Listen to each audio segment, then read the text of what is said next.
the time, how was the disease spreading, social distancing pressures, which ultimately reduced everyone's capacity, and are luckily coming out on the other side and have acquired a great number of customers. And now we're really focused on the retention of those customers into 2023 and beyond. I think HelloFresh is so interesting because it's something that's convenient, but it also caters a lot to people's curiosity, right? I know that the reason that I started getting some of these meals is because I love cooking and I love trying new things, but it's very hard for me to kind of suss out what I want at the grocery store. And this gives you a really good opportunity, right? And that was kind of how it started for a lot of consumers. Maybe they want the convenience aspect, but they're curious about it. Then during the pandemic, it really transitioned into this is a great option for fresh foods delivered home in a safe way with provided instructions, making things really easy for folks. And now we're kind of at this post space.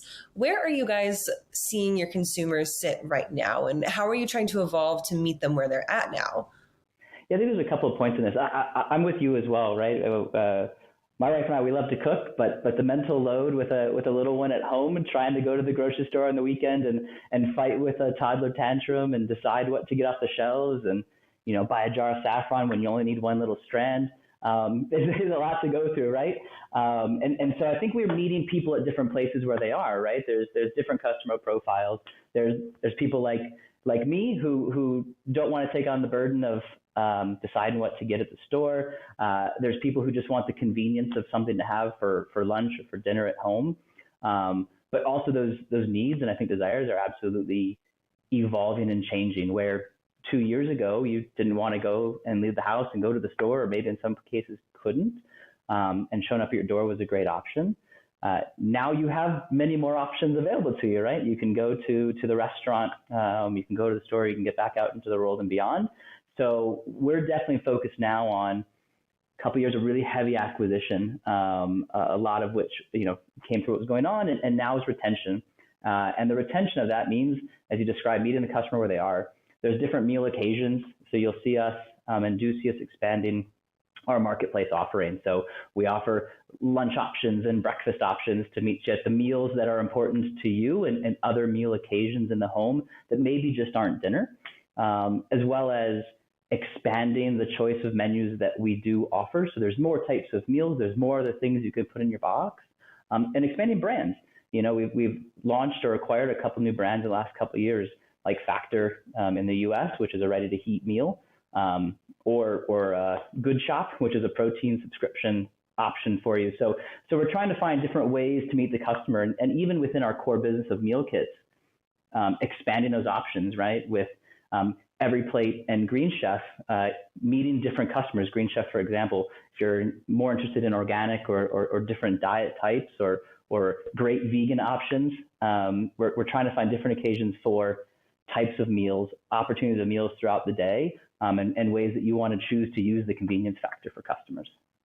What do you think has been either the most difficult place to meet your consumers or the most surprising thing that consumers are saying that they really want? I think just from personal anecdote, I know maybe it's just the circles that I run in, but there's a lot of people who are putting a very heavy focus on organic, pesticide-free, very local, maybe farm-friendly, supporting less factory farming, supporting more small, local, personal farms, knowing where your money is going, et cetera, et cetera. Do you think that those are some of those upcoming challenges that consumers are really going to start looking for? And have you guys started to see those when you're talking about looking at your customer base? Yeah, I don't know the circles you run in. It sounds like a complex place, so we'll try and convert some of them in this. Yeah, I think there's a couple of things in that, right? When you look at this type of business, number one, I think there's a lot of factors that have to go right to be able to bring customers in, right? There's a great marketing and growth engine. There's a great product development component of making sure we have meals that are appropriate for people or that are exciting for them, whether that is different dietary types. We ran a focus earlier this year in one of our brands in Green Chef around keto, especially coming out of the holidays. People are looking for different diet options or different meal types they want to try, to a great fulfillment engine, right? How do we get things to people that they want in a cost-effective manner? So some of those challenges are definitely, I think, evolving customer desires, and we're trying very hard on the product development side to find those opportunities, whatever it might be. protein rich, diet specific, et cetera, heat and eat versus meal kit, quick and easy for different customer bases. And then also investing on a side that we don't talk about probably enough, which is sustainability, right? How do we believe we're doing the right thing so that your money is going to a good place? And I think it's actually a place we have a really great story that maybe isn't known as much. I mean, we're using 100% renewable electricity in all of our warehouses and offices. We've donated 15.6 million surplus meals last year, which was 75% of our surplus product, and 2 million meals that went to a program we started called Meals with Meaning, or Beyond the Box, to be able to give back to the communities we operate in. And we also know that for our planet, our carbon emissions are 25% lower than what you would expend if you got the same ingredients and same meals from the grocery store. So there's the consumer trend piece of where a diet's going, where's the meal choice going, which we're very fortunate to have a great team constantly tracking and going after and testing new things, as well as making sure that we reinvent our fulfillment cycle. How do we remove carbon? How do we remove inefficiencies? It's one of the benefits as well of a subscription model, which we have a higher degree of certainty of what you'll order. So we don't need to order as much excess and then have to waste it. But when we do have too much, we can give it back to our communities. And then lastly, making sure that when we do get to the other end, that we're trying to do something better for the world from farm to table. I love that, because the waste reduction filters down into the consumer side too, right? You're less likely to waste your groceries if you have your meals being delivered to you and you have that planned out, and you don't have to buy an entire jar of saffron just to use one single strand of it, right? That's right. I love that example too, because no one ever wants to buy the jar of saffron, right? Like it's really expensive, and you use it one time a year or something. Yeah. I've got like a container of star anise from making cookies that I only make over Christmas, and it just sits there. Luckily, spices like hang out for a while before they go bad, but I totally understand that. So Matt, of course, this is FreightWaves. We cover supply chain, freight, and logistics. So let's move this kind of into the supply chain view of HelloFresh. The last few years, as our supply chains have handled really massive problems over and over and over again. We've had disruption on disruption. What has it looked like from your guys' side? Maybe that's from a transportation side or from a sourcing side. What kind of problems have you guys really had to deal with and solve over the last few years? Yeah, I think some of our problems were very classic to everyone in the industry, right? If you look back into Q4 of 2020, transportation capacity was definitely a challenge for everyone. In general, I think the labor market has been a challenge for everyone. Compounded by the consistent challenge we have, which is a constantly rotating origin of a lot of our suppliers, right? We'll get product A from the Northeast at this time of year, and that same product might come from the Southwest the other time of the year. And so when you're trying to chase a product that's moving from its origin in a capacity constrained area, it's obviously a big challenge for us. So, for us, I think it was a couple of things and how we dealt with it. So there was that massive growth we talked about. We were very lucky from the frontline associate to the CEO. We relied on a lot of really great people in 2020 and 2021 and rounding out 2022. And during that time, shifting into tools and technology, right? We were talking about earlier the size of business we were equipped to be when the pandemic hit. We are very fortunate to be a bigger business than we probably planned to be at that point in time. But it was powered by people. And we've been trying to now supplement those people with tools and technology so that we can stop doing so much on spreadsheets and can invest those people into the product development that's going to lead to the retention and the growth of our product that we want to see. So I think for us, if you then look at the transportation side, it was a massive expansion of our partners in 2020 and 2021.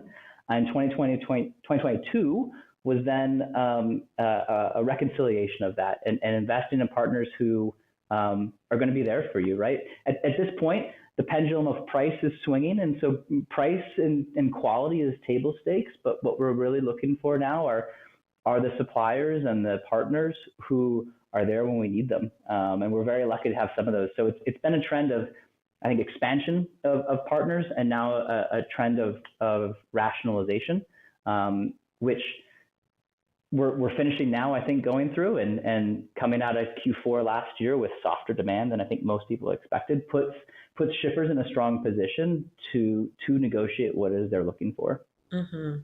I think that's a really, really good point that you bring up, especially as we kind of sit here and we're starting to see not necessarily a floor, but we're almost kind of seeing this evening out in our freight markets right now, our pricing structure, and things are kind of coming back to reality. And I almost use that term reality as in like COVID and the immediate post COVID was so high inflated that we're not necessarily dropping off. We're returning back to the time before we knew our world got shaken upside down, right? Yeah. Looking forward into 2023 as we continue to maybe come onto this trend of normalization a little bit, what are some of the things that you guys are looking forward ahead to? Maybe that's technology partnerships or investing in new opportunities with more diversified suppliers. What's something that you guys are really working on for 2023? Yeah, I think in 2023, our focus right now is on the customer and expand the offering and to use your words, meeting them where they are. So we're investing a lot into the product expansion, but that creates complexity in our fulfillment and our supply chain. So offering more items to customers means we're investing in fulfillment technologies to be able to expand the selection in a warehouse without necessarily needing to increase the base footprint of the warehouse. We're investing in a lot of tools around visibility of our supply chain. We know that the customers want to know where their box is, when it's coming, et cetera. And, you know, like everyone else right now, I think we're trying to figure out exactly where the macroeconomic environment is going. So you said return to normalcy. We had COVID, and then we had the inflation of 2022. Everyone's hoping for a bit more of a breather in 2023, but to be seen how that will play out. So our focus really right now is on the customer and making sure that we can continue to retain them. But it is cascading complexity through the rest of our supply chain. We're opening new fulfillment capacity. We're rationalizing those partners. We're expanding where we can be. Yeah.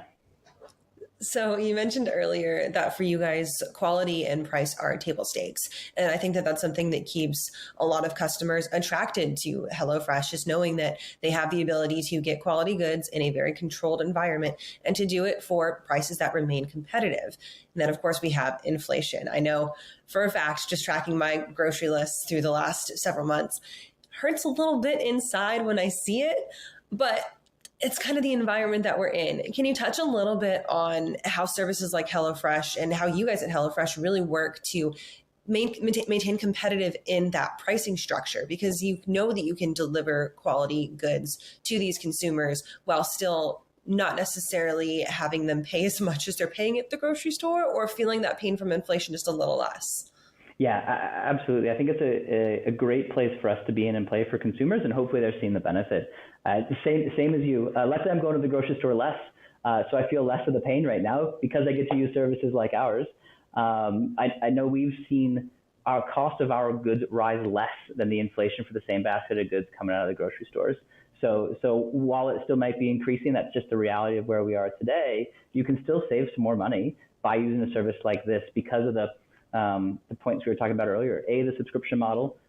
B, we can be a bit more thoughtful in the goods we can get from what places, and we can source them from maybe more economical parts of the country as opposed to, bringing in blueberries from extremely far away in a time of year that's not advantageous for it.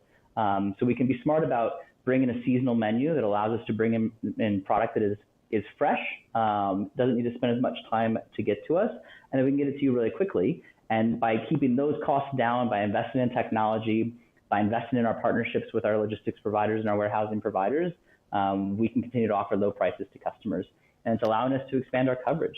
We've even started shipping to Alaska and Hawaii in the last year or so. So we're also extending our reach to bring that benefit to even more people. Is there any challenge that goes on with trying to keep those costs low and then also keeping that rotating host of SKUs that you have? You mentioned that you do a lot of that rotation, trying to find, different things from different places. Is that kind of challenge go twofold? Probably to some degree, right?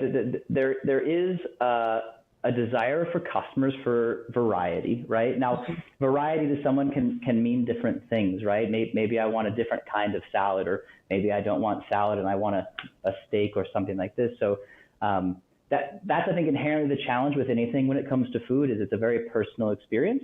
And so our ability to keep up or to try and address the concept of variability or variety for different customers is a challenge. It means we have to keep a good variety on the menu at any given point in time, which means we are buying probably more ingredients.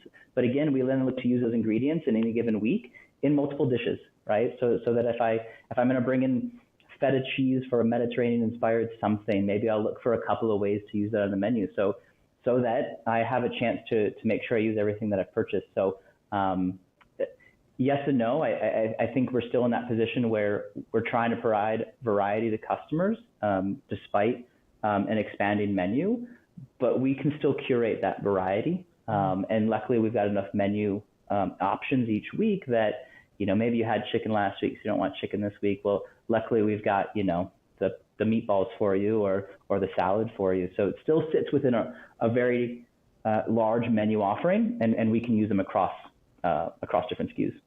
There's that old saying that like the variety is the spice of life, but sometimes too much choice can kill your options, right? And you end up just going with the same thing over and over again. That's it, right? I mean, think about you walk into a mall food court, right? You have so many options. What are you going to go to next? Well, always going to Sbarro. Always going to Sbarro. Okay, you're a pizza girl. I like it. Yeah, you're going to go to the thing that you gravitate towards. But it's nice to know, right? I used to live in a big city, and it was nice to know I had the option to go see a show or do something. But I used 5% of that city in any given day, right? It's the perception. Right. We like having the perception of choice, even though we like to stick to our creature comfort sometimes.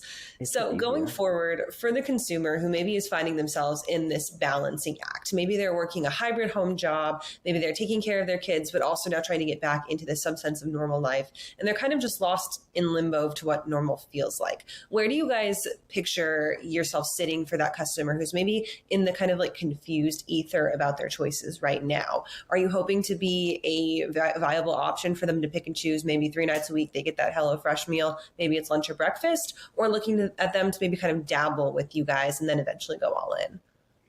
I think it's up to the consumer. We'd love it if they were with us 3 nights a week, 5 nights a week, or during the day.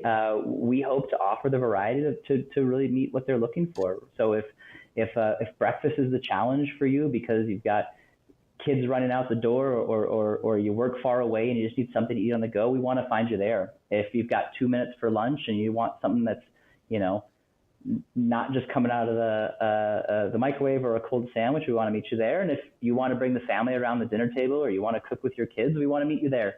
So our hope is to provide the optionality that you can kind of pick and choose what fits for you. And, maybe you're like me and factor is a couple of days a week for lunch because it's time constrained, but I want something that's more than just a cold sandwich, or my wife and I switching off cooking dinner. I'll do prep and she'll do the end, and we can swap taking care of our children at home. So I think it's to each person and depending on what they're looking for. But we're hoping to provide a variety that you can find those things, and you can find snacks, and you can pack things in lunches, or you can take it to work. Time is precious now. I think we all realize that coming out of COVID. It's the one thing you won't get back. So how do we give you more time? Bring your family or your friends around your dinner table and ultimately continue on changing the way people eat forever. Absolutely. I love that. And I think that's a great place to finish. Before we let you go, I'm going to ask you one more question. Is there a meal in the HelloFresh environment universe that is your favorite, or one that has stuck out to you and you're like, I would make this again and again? I've been very pleasantly surprised by our grilling cheeses. They're like a halloumi style cheese dish that tend to be a Mediterranean couscous type thing. They usually have a really great sauce.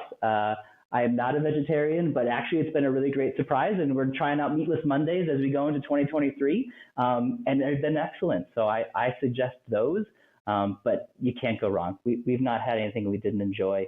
And if you are a vegan or vegetarian, I think Green Chef is absolutely the choice for you. So for those looking for that option. There you go, Matt. Thank you so much for joining us. A great way to kick off our 3rd day of Global Supply Chain Week coverage. Obviously, people just go to HelloFresh.com, right? I hear it on Spotify all the time. That's the one place? That is absolutely it. HelloFresh.com. You can also try Every Plate, Green Chef, Factor, Good Shop. So find us anywhere you can. Thanks so much for having me. It was a great conversation, Kaylee, and enjoy the rest of the week. Great conversation indeed.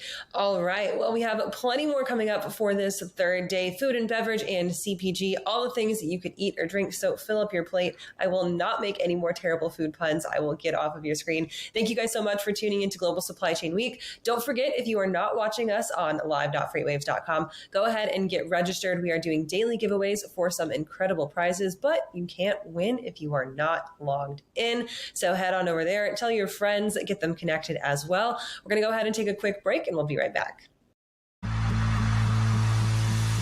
When guests come to an event like F3, we know what they want is a chance to show off their products, their swag, and make new partnerships that will last until our next FreightWaves event.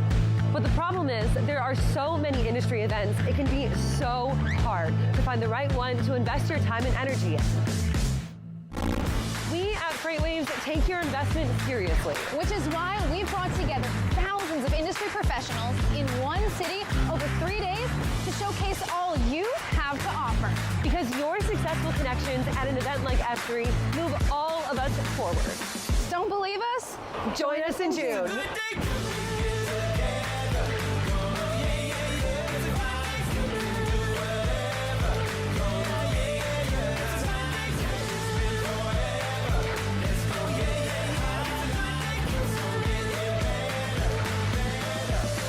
It's a good day coming.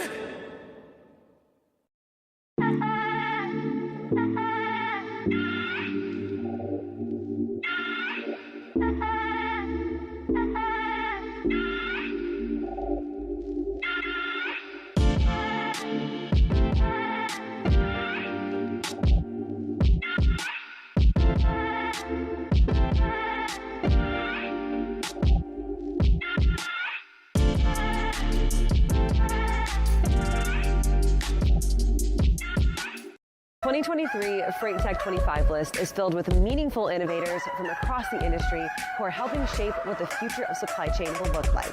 Check out the full list of these companies and all the latest Freight Tech news at FreightWaves.com.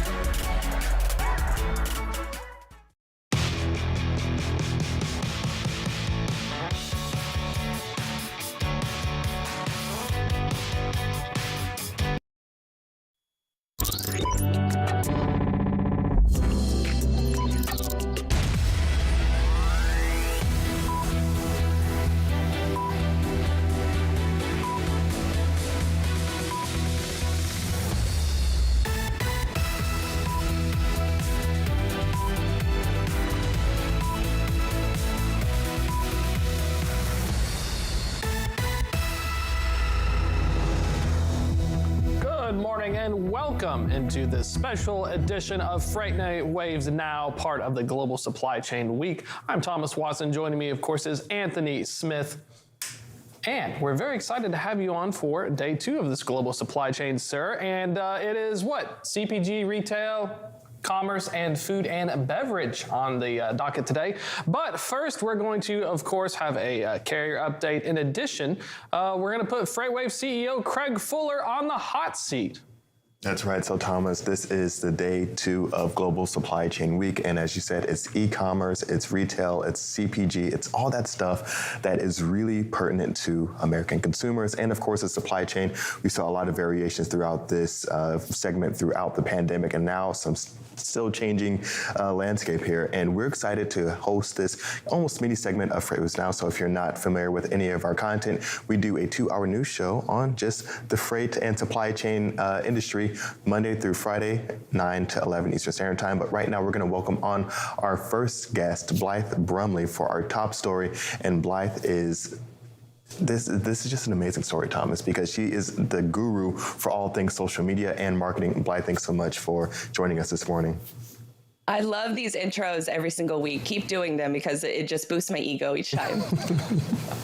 Well, Blythe is well-deserved because, I mean, I can watch a solid hour of Blythe's content, back-to-back podcasts, and it feels like maybe 15 minutes has gone by. Yeah, it's amazing. And, speaking of things that are going on, there's some buzz in social media with a potential shipping-style company.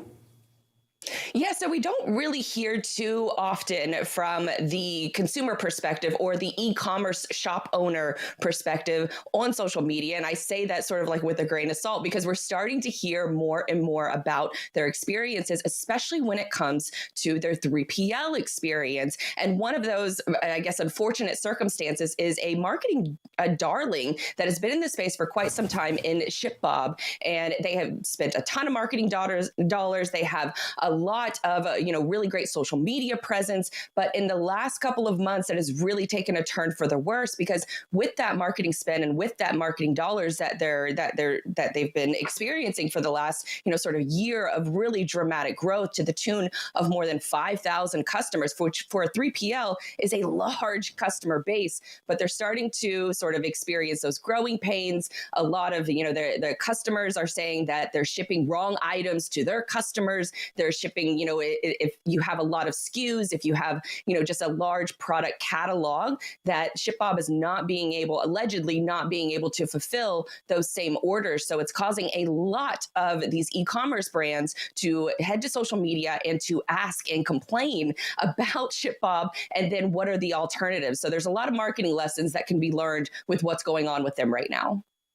Right. I've seen some of this done before, not just really with our industry, but really traction being taken off on Twitter, like saying, hey, maybe it's a certain outlet or maybe it's a certain restaurant or fast food place, and you make a tweet about it and you at them and then it picks up traction, then they reach out. But it sounds like this is really coming from so many different angles here. How do you really kind of get to the core of this? Because it sounds like it's going to be almost like a foundational issue where it has to be really kind of rectified from some really kind of deeper inner source of, hey, maybe our foundation or our process is just completely wrong.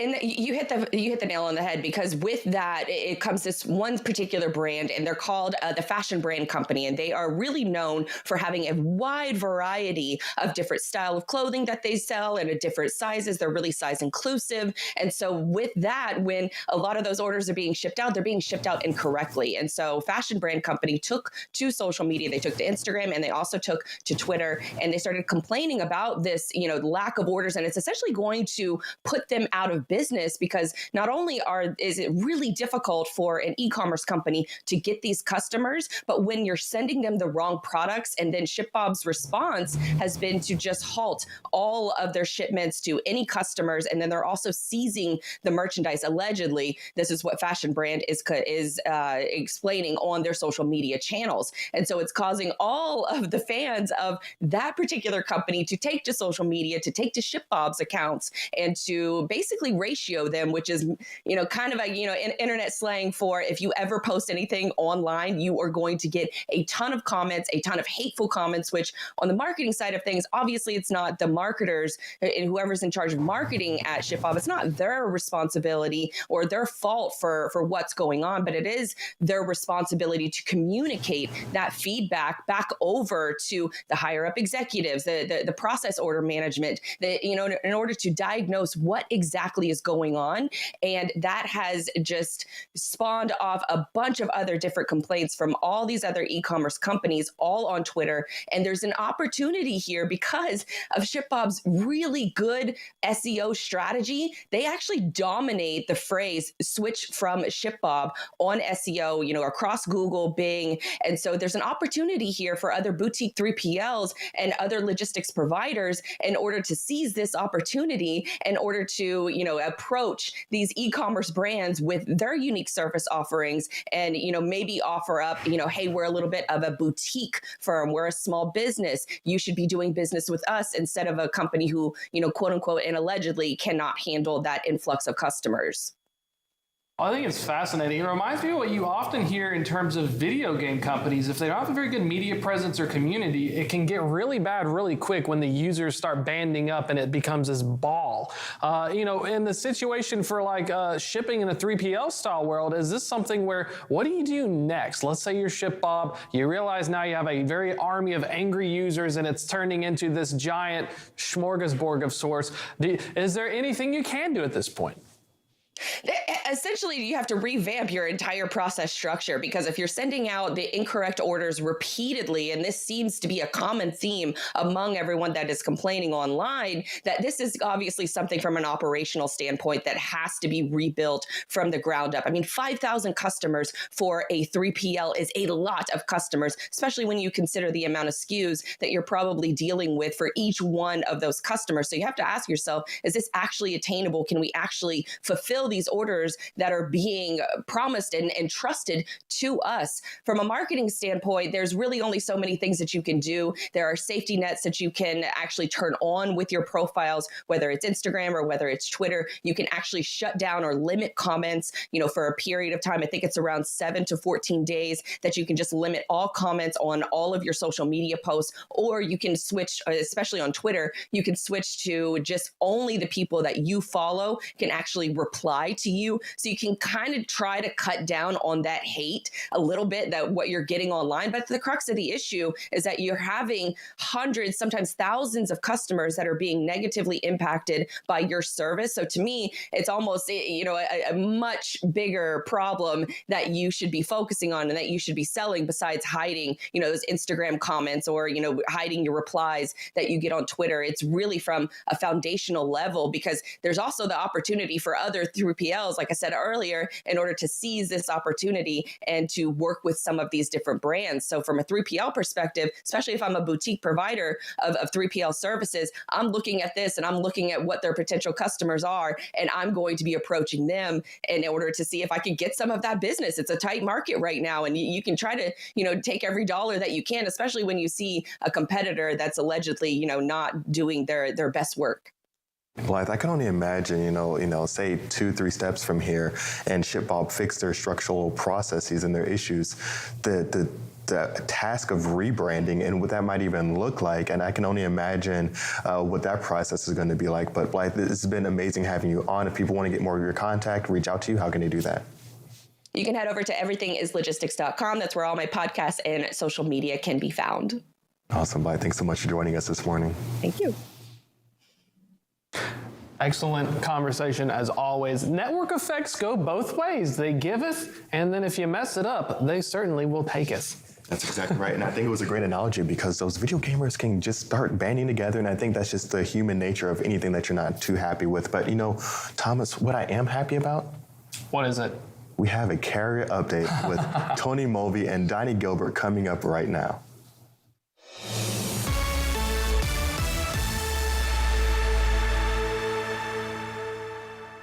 Welcome into this carrier update, and Donnie, gonna start here a little different, but one of the more important articles that was on the website yesterday here from Joe Antashak. Yeah, so obviously we can read it here. For some owner operators, it looks like it's the end of the road for them, and we've been kind of worried about that. We've been talking about that.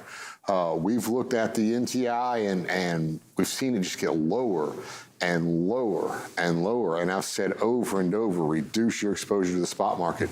We're there. Yeah. These guys cannot operate profitably.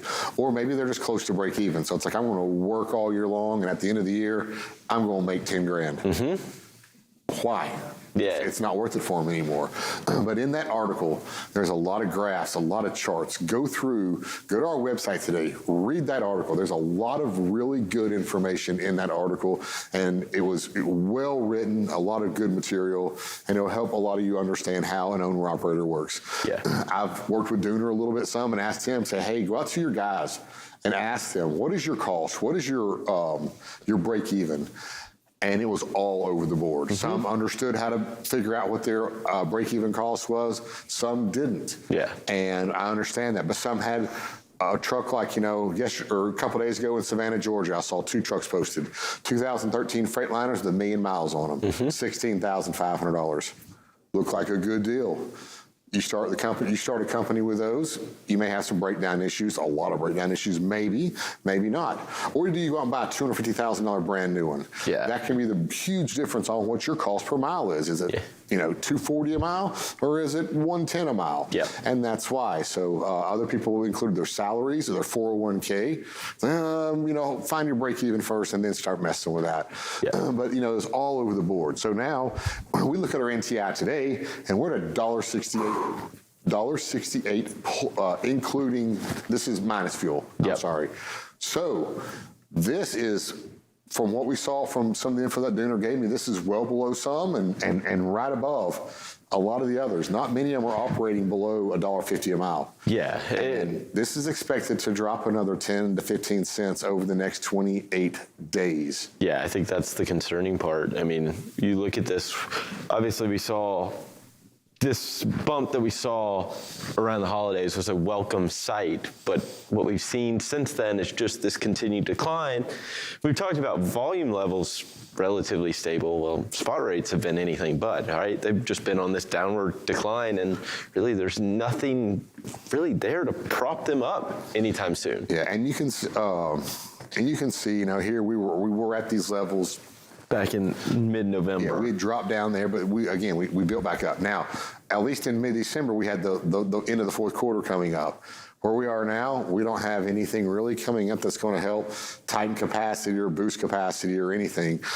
So what that's going to do, that's going to allow these to continue to drop. Yeah, I mean, they're going to have to find that natural floor, right? There's nothing to push them higher. Right. Let's do the next chart here. So this is our power pricing index. 6 months ago, it was at 75-ish probably. It was going up there for the month before. We've come down, 50's break even. We hit 50 in April. Now we're down to 30. What this is telling us is we've gone from a carrier market to a shipper's market, meaning shippers have control and negotiating power. I think what we've seen in the NTI, this is very, very true, but what do you think what's it going to take for this to turn around, to bring this back up, 45, 50, maybe even above, just in the range where it's kind of even at least? Yeah, I mean, you're going to have to see rates firm up, and how are rates going to firm up? You're going to have capacity to leave the market, and that's where that article is so important, because you see where all that added capacity really came from in the past few years. Now they're realizing, okay, this party's kind of over, and ultimately it's going to have to, that capacity is going to have to leave the market in a meaningful way, right? We've seen it leave, right? We see exits all the time, some bankruptcies of these smaller, mid-sized carriers, but it's not enough to push prices up, and I think that's going to be the trend that we're going to have to see. We can't have our cake and eat it too. Exactly. This is not going to be pretty, so this has to happen. Yep, absolutely. Tony, I appreciate it. Well, Donnie, thank you so much for this update. Right now, we'll hand it over to Thomas Wasson. Hello, everybody. Welcome to this wonderful Wednesday edition of FreightWaves Now. I'm Thomas Wasson. Here's a look at the headlines. A small business trucking company failed to provide evidence to federal regulators that it could operate safely if granted a waiver from hours of service rules for up to 4 months. Flat Top Transport, which hauls food-grade dry bulk products and pneumatic tank trucks, has petitioned the Federal Motor Carrier Safety Administration for the exemption in August, explaining that temporary emergency work rule flexibility was needed to offset supply chain constraints that were causing supply shortages and factory shutdowns. After analyzing the Holland, Michigan-based trucking company's application, however, the FMCSA determined that granting an exemption would decrease safety. And other news, the benchmark price for most diesel fuel surcharges fell Tuesday, even as diesel futures took an upward move completely at odds with the rest of the petroleum market, possibly signaling that sanctions against Russian diesel are having an impact. The Department of Energy and Information Administration price, published a day later than usual due to the President's Day holiday, dropped 6.8 cents per gallon Tuesday to $4.37. It is the lowest price since the $4.10 posted almost exactly a year ago. The final rate published by the DOE EIA on February 28, 2022, that would not have felt the full impact from Russia's invasion of Ukraine just a few days earlier. And blockchain document transfer facilitator CargoX announced Tuesday that it will be partnering with SEBs worldwide to facilitate bill of lading digitalization for former TradeLens customers. In 2018, IBM and GTD Solution, a division of Maersk, launched the blockchain platform TradeLens with the principal objective to leverage technology to eliminate the use of paper bill of ladings in global shipping. While TradeLens was able to onboard global carriers CMA, CGM, MSC, Mediterranean Shipping Company, Hapag-Lloyd, Ocean Network Express, and Zim Integrated Services, it announced in November 2022 it would shutter due to a lack of a path forward towards profitability. And as a reminder, you can catch all of these stories on FreightWaves.com as well as on the FreightWaves app. You can also check out the great content on our YouTube channel at youtube.com/FreightWaves and hit that like and subscribe button up on our to catch up on our date stories and interviews. Now, tossing it back over to Anthony. Awesome, Thomas. Thanks so much for those reads of today's top stories. Right now, we're going to go to, of course, our hot seat. This is one of our regular scheduled programmings during FreightWaves Now.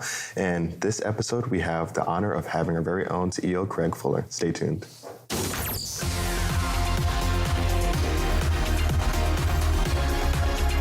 Welcome into the hot seat once again, where we take one unsuspecting, or perhaps in this case, suspecting individual and give them 10 questions we have to get answers to. And of course, we're talking about Craig Fuller, FreightWaves CEO, is joining us in the hot seat today. Craig, how you doing?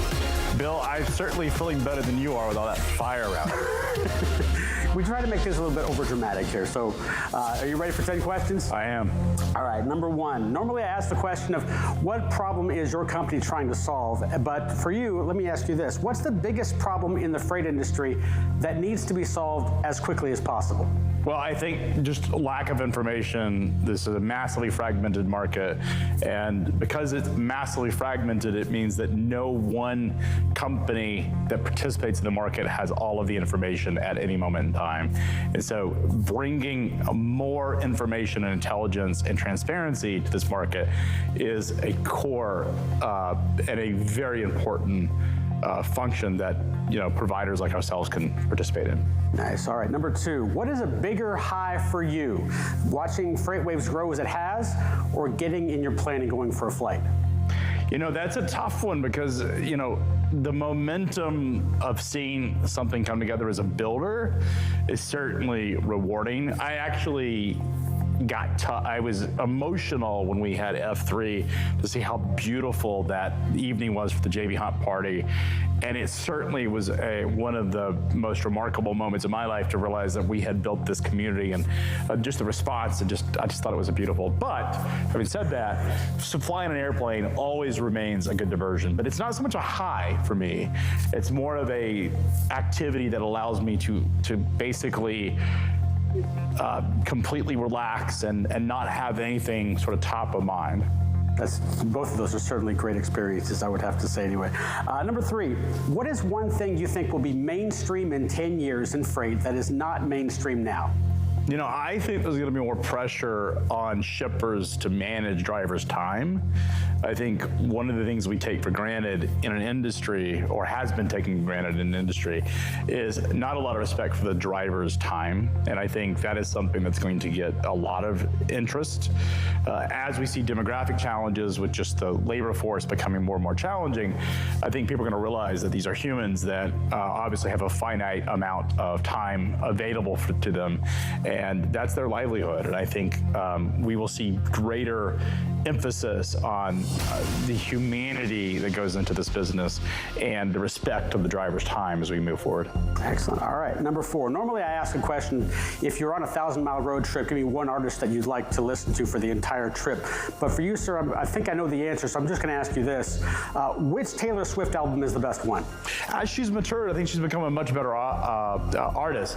And I would say Folklore is probably, in my opinion, the best album. It's not always the most popular because it doesn't have these literally hard rocking, just headbangers that she's known for. But I think it was probably the most emotional for her because it was the height of COVID. She wrote it at a time when all of us were sort of experiencing this new world, not knowing what was going to happen. And for me, it just meant something. At the very same time when that album came out, I got to spend time with my kids without having to travel. And I think that meant more to me. And so that album to me means something because it was a time when I was at home all the time, as everybody was. And as someone who, has status on all the major airlines, not out of choice, but out of necessity as a founder, the fact that I didn't have to get on an airplane, but I could spend weeks at home with my children, I think meant something to me. That's a great answer there as well. Number five, what is the best book you have ever read that has helped you in the freight industry? I've said this before, is that Michael Bloomberg is somebody I've looked up to. What he built at Bloomberg and Bloomberg Media over the last 30 years is something that, I've tried to emulate, sort of building and constructing FreightWaves. And I think, his autobiography was probably the most meaningful to me. It's something that I think of sort of my own guide as I think about the issues and challenges. He also faced adversity in terms of coming into an entrenched media environment that sort of closed doors and the gatekeepers were not welcoming sort of a newcomer. It's hard to believe that Bloomberg in its early cycle was sort of a scrappy startup that nobody really thought should be at the table, but that was true in the early days of Bloomberg, and I think it's a book that I looked at a lot to guide me. Okay, number 6. What is your favorite gas-guzzling guilty pleasure you think you'll have to give up because it's going to go against clean energy protocol? Well, I am someone that believes that hydrocarbons are a very efficient way to deliver energy, and I also believe that hydrocarbons have enabled modern society to thrive. Without them, we would all go back to the Stone Age. Having said that, I think that technology, particularly things like sustainable aviation fuels, things like solar and EV, I think technology over time will tackle some of the emissions and climate change challenges. So the things that I look forward to is enjoying a use of technology that helps solve these carbon emission issues that doesn't require me to sacrifice anything. Gotcha. That's a great answer and dovetails beautifully into our next question. Elon Musk has said that AI is extremely dangerous. Others say it's got great potential as well. With it, are you bullish or bearish in terms of how AI is going to transform the freight industry? You know, I am someone who thinks that technology offers great promise. There's downsides to every part of technology, and you can go through society and we can argue the good and bad of every single development that's happened in terms of technology. There's always going to be bad with the good, but I think largely technology continues to democratize power. It continues to make things more transparent. Technology enables us to have capabilities that as humans we weren't born with, that really helps us exceed and expand our what we're capable of. So I largely believe that technology will be used for the good in society, and I don't think that while there will be bad things, I don't think we should all sort of become sort of Luddites and not want to see technology develop and continue. Another great answer there. Number 8.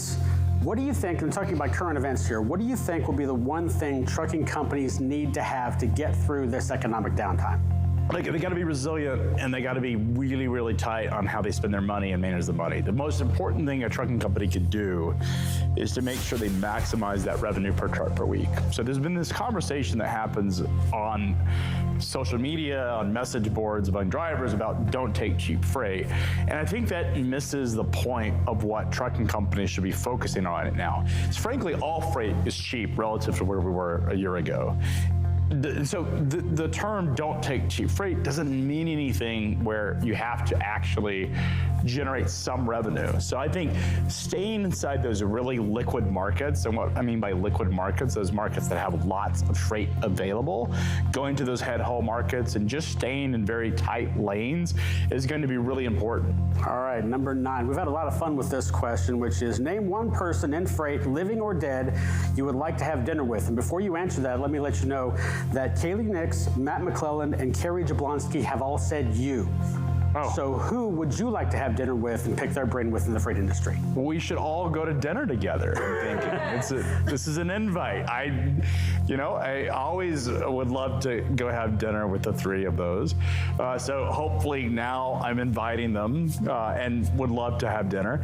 I think Fred Smith has been a hero of mine, the founder of FedEx, is someone I've looked up to. I've read his biography early in my career, and it's someone that I always sort of aspired to become or want to be in terms of sort of saw myself a lot of what he did. I wanted to sort of follow and emulate. So he's a personal hero of mine, and I would love at some point to have dinner with him, having the opportunity. It's a great admiration to have. All right, and number 10, finally, fill in the blank. Freight is blank. Freight is great. And the reason I say that is not just because it rhymes, but more importantly because it is what keeps civilization and society and life going. Without transportation and the ability to move products from anywhere, and I'm talking buggy all the way to the airplane, we simply would not survive as a society and a civilization. So freight is great because we absolutely need it. Freight is great because it employs 8 million people in the United States and represents 12% of global GDP. Freight is great because 40% of the global economy depends on freight movement. This is so important to life and society, and we depend on it so much. And freight is great because it is the industry that offers the most upward mobility of any industry on the planet. Well said. Craig Fuller, CEO of FreightWaves, you are off the hot seat.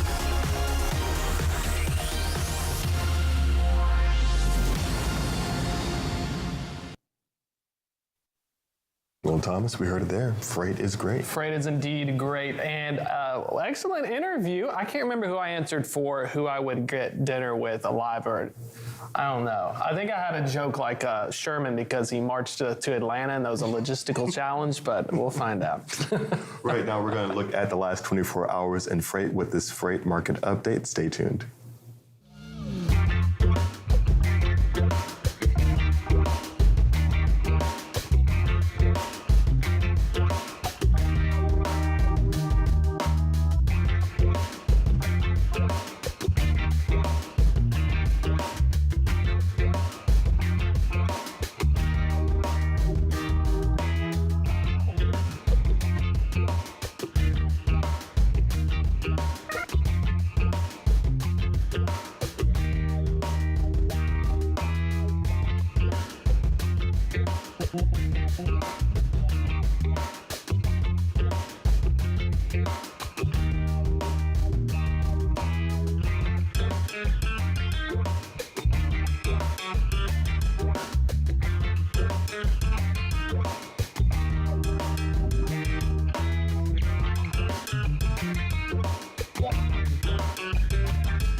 FreightWaves is the #1 source for transportation and logistics news.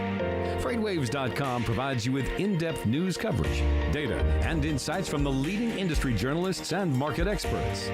On FreightWaves.com, you can also watch the only streaming TV network dedicated to freight. FreightWaves TV provides you with coverage you won't find anywhere else. However you like your news delivered, check us out online or on the FreightWaves app.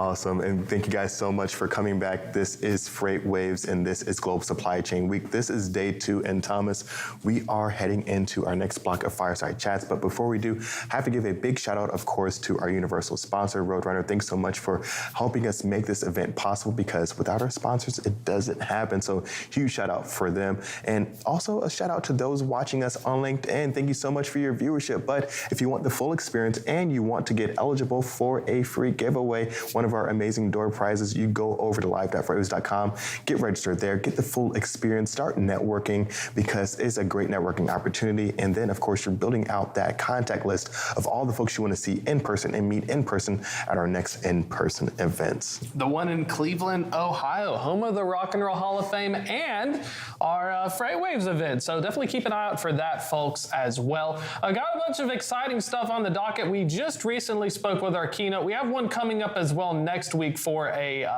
chat with Craig Fuller and Zach Strickland. You saw him earlier on the hot seat with Bill Priestley, but we're going to have also, as a little bit of housekeeping, the state of freight preparing for market changes. Founder and CEO Craig Fuller, of course, that we just heard, as well as Zach Strickland, head of market intelligence.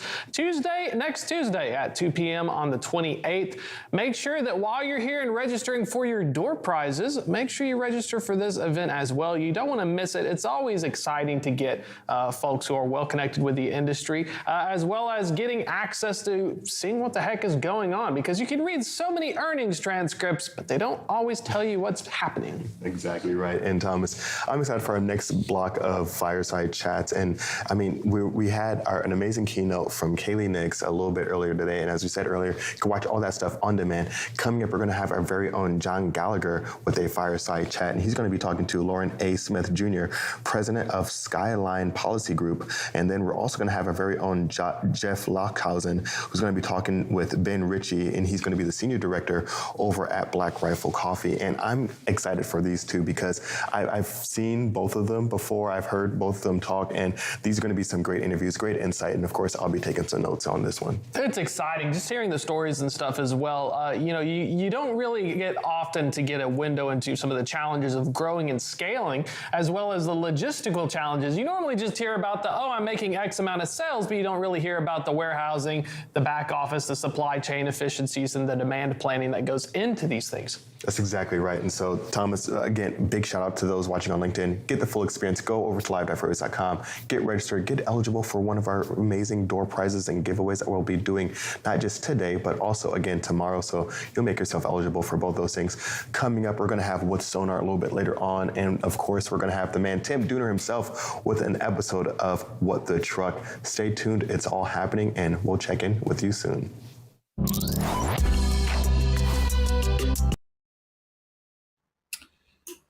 Hi, everyone. Welcome back to FreightWaves Global Supply Chain Week. I'm John Gallagher, Senior Editor at FreightWaves. Joining me in this fireside chat is Lauren Smith. Lauren is the president of Skyline Policy Risk Group, a transportation consultancy here in Washington, D.C. Lauren has an insider's perspective of transportation policy, having been involved with the Department of Transportation as part of his background. So we're going to get into some economics and supply chain policy this morning. And our plan is to touch on 3 areas, China, autonomous trucking, and West Coast port labor, and we're going to see if we can sort of connect those somehow. Lauren, thank you for being here with us this morning. Thanks, John. Great to be here. So, given this is Global Supply Chain Week, I'll start out with a global issue, but then bring it, quickly back here to the U.S. and that is how to see how it affects actually freight and supply chains, and that's China. So, could you comment on what has changed over there over the last 2 years in terms of their economy and how those changes might trickle down to trucking companies here in the U.S.? Well, thanks, John. It's a very, very important issue that could end up dominating the rest of the year in a lot of ways. So China does seem to be roaring out of their COVID zero phase. A few different things are happening. Manufacturing is coming back very strong. The economy does seem to be on the rise there. At the same time, the government has altered a lot of the statistical reporting, which leads to a lot of the normal caveats with Chinese government statistical reporting, just sort of a standard issue. But they've actually changed publicly some of the metrics for what they consider to be thresholds of reporting. Obviously, part of it is they want to project that they are turning back towards growth and following COVID zero. I think there's reason to believe that the manufacturing is growing, that the economy is growing there. But I think that the government reporting is going to sort of enhance that. They want to really market that or propagandize that that they're growing. But this is also going to have some serious global impacts too. With the Chinese economy starting to rise, we are going to see more fuel consumption, and so I think gas prices and diesel prices globally are certainly going to see some upward movement. The Chinese government is pushing hard to shift that country towards electric vehicles, but still a lot of trucking, a lot of vehicle usage relies on gas and diesel. And so I think that that's going to have certainly a global market impact. There's another interesting factor too, which is that individual Chinese citizens have been saving a lot more than the historical average. And so there's as much as $2 trillion in pent-up consumer spending that, if the economy is opening up in China, we could see unleashed. And that could put pressure on global inflation as well, which is one of the reasons why, with the Federal Reserve having raised interest rates in the U.S. yesterday, I think we shouldn't expect rates to come down anytime soon. I think the central bankers in the West, not just in the U.S., are going to sort of hold off to see, what is going to happen with global inflation, and I think that's another part of the story to watch. Yeah, and you mentioned diesel prices. So and I think you touched on this too. Will it also affect used truck prices as well?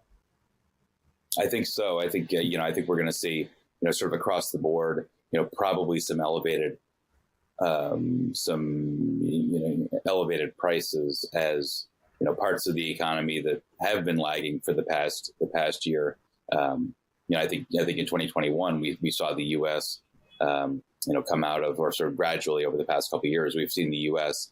Coming out of the COVID hit from the second quarter of 2020, but China delayed that with its COVID zero policies, and I think that we're probably going to see a sort of surge there that is going to push up global prices with the trucks as well as with the energy prices. Right. So taking that a step further and shifting to a particular segment of trucking here in the U.S., which I know you've followed pretty closely, and that's the autonomous trucking sector. How do you see those same inflationary pressures affecting that sector? Those autonomous startups, either the ones currently out there now, and any potential ones and potential companies. We are currently seeing a major shakeout of that entire sector, of the technology sector overall. But AV trucking, I think, is an area that's going to be particularly stressed this year and over the next several years. Essentially, what's happening broadly. I mentioned interest rates a moment ago. We've moved from an era of low interest rates of the past more than a decade, going back, to the 2008 financial crisis, and even before, this very prolonged period of low interest rates. We are now in an era of high interest rates, and I think we should all expect that it's going to be at least the next 3 to 5 years, if not for longer. And I think, there are several reasons for this. I mentioned, China potentially pushing up global prices. So keeping interest rates there to keep a lid on sort of global inflation.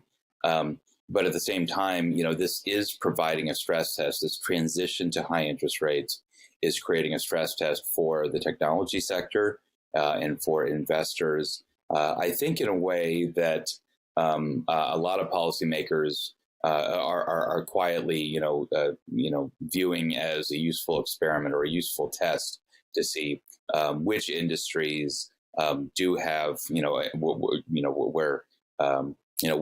the rubber really meets the road in terms of applied utility of some of these companies. And so for the tech industry, where you have a lot of blue sky spending and a lot of companies that sort of haven't been able to show results yet because they have, they're more in the conceptual stage. That's a real challenge. It's a real challenge to show that, no, our tech is real, our technology works, and this is what it's going to do. And I think over the past, several years, we were seeing a lot of unicorns pop up and a lot of other, a lot of tech startups like the hiring, a lot of tech companies were stockpiling talent. And a lot of that is shaking out right now, which is why it's the tech companies, in the U.S. economy and in the Western economies that are shedding jobs right now. Other industries are hiring, but tech is laying people off because they had done so much to stockpile talent, just like they, were able to stockpile cash in the low interest rate environment. And a lot of that is changing right now. And for AV trucking, which is still very speculative in terms of technology, I think that's one of the areas, within tech that's, I think, going to be particularly hard hit. And I think we're going to see that, over the rest of this year. We're going to see some big names making some major changes. And do you see that? Affecting in terms of this gradual rollout of autonomous vehicles? Do you see that same thing, that shakeout affecting how the speed with which we get these actually on the road? Well, I think it's a little bit more a reflection of the fact that the technology is still waiting to be, perfected. The autonomous technology today is capable of driving, 99% as safe as humans in a very wide range of situations. It's come a very long way. However, in the opinion of most observers, not all, I know some folks say, no, it's ready right now. But it's not really ready to be unleashed on, say, suburban neighborhood environments. And trucks go all over the place. And so that's a big challenge, that the technology isn't ready. There are also policy hurdles. The government hasn't greenlit yet a delivery truck to be totally autonomous, to not have a human in there, which, challenges the economics of it and challenges the tangibility of the technology. Now we're talking about fully autonomous vehicles here. That's the challenge there. Incremental autonomous systems, automated driver assist systems, ADAS, those types of systems that do things like lane keeper assist, advanced cruise control, forward collision warning, the automatic emergency braking systems. That stuff is very real and very important, and is probably saving lives right now on the road. But the fully autonomous, what folks call level 4 and level 5 systems, it's not here yet in a way that folks can trust. And again, there are those policy hurdles. Policymaking, the Biden administration is taking a very close look at these technologies, and has pretty clearly signaled that they're not ready to say, "Oh yeah, Wild West, go drive." That is very much not their approach. And I think the organized labor also has a substantial amount to say about this too. Yeah, and as you mentioned, in terms of regulations, they're very slowly they just recently wrote, FMCSA came out with a supplement to an advanced proposed rulemaking on level 4 and level 5, and a few regulatory changes they would have to potentially make there. But again, it's just a supplemental. So they're going very, as you mentioned, it's very been very slow. And so on the third point I wanted to touch on was, this automation, obviously it infiltrates every industry and, every sector of transportation. And in fact, it's if it's not the major sticking point, it's in the negotiations, at least one of them with what's going on with the U.S. West Coast dock workers and the container terminal operators. I know, and that's another issue that you've been following, Lauren. So, the two sides have been very closed doors about this. So I realize you might not have any privy to any particular inside information, but two questions on that. First, is there an opportunity for the Biden administration or Congress to influence those negotiations somehow, as we saw with the railroads late last year? And second, and maybe more importantly, what is your expectations in terms of how global supply chains could be affected the longer the two sides go without a contract? I would definitely say, my concern level is rising a little bit. You mentioned the closed door. I think a big part of the encouragement that's we've been able to take in the situation is that they've definitely been negotiating in the same room, number one. So they actually are at the table. And two, there's been relatively little leaks, and not just leaks, but also not a lot of stabbing each other in the press. There's been a little bit of stabbing each other in the press, but not a lot of, they're totally evil and they want to destroy us and they're terrible and we must get them first. Which you've seen in a lot of these types of negotiations. That's been very encouraging. Going back to last year in June, when they said, look, our contract's going to expire on June 30th, 2022, but it's okay because we're still negotiating. And that's great. And so I was like, okay, yeah, that looked good. The problem is now we are 7 months past, more than 7 months past that time. I had thought at the time, there's, we had the midterm elections coming up last November. And so that was definitely encouraging because you thought that both management and the union would not want to blow up the world while members of Congress were running for re-election and potentially able to take, swift action or to be forced to take swift action. And so that was encouraging. My concern now is that there's not an obvious backstop. There's not an obvious leverage point to say, okay, guys, wrap it up. You've gone past the end of the contract itself. You've gone past the midterm elections to the extent that was a stopping point as well. You've gone past the Christmas holiday shipping season at the end of last year. So what's really the next leverage point? And there are a few things coming up. I mean, you have cyclical turning of seasonal shipping, but none of the speed bumps last year did the job. So my concern is that without an obvious deadline, it creates an uncertain situation where any sort of external shock, anything that happens, and I mentioned there's probably going to be an energy price spike due to the Chinese emergence from COVID-0, and not just emerging, the fact that they're emerging, not just that inflationary pressure, but also the fact that that manufacturing is starting to pick up, which means we could eventually see a surge in shipping across the ocean. So you could see a surge in traffic potentially. And now, obviously consumer patterns in the U.S., depending on where the U.S. economy is, may change that a little bit. But the point is that any sort of external shock that we see, anything that affects the ports, could create a situation that crystallizes with the labor negotiations. And again, it's been common over the past 20, 25 years. It's been more common than not to see some sort of work slowdown, stoppage, some sort of tension that has held up shipping for, maybe only a couple days. But even say a 3-day stoppage would take weeks to unwind and cost the companies a significant amount of money. So I think there's reason for concern there. Again, I think not overwhelming, but I think there is concern that there will eventually be a choke point.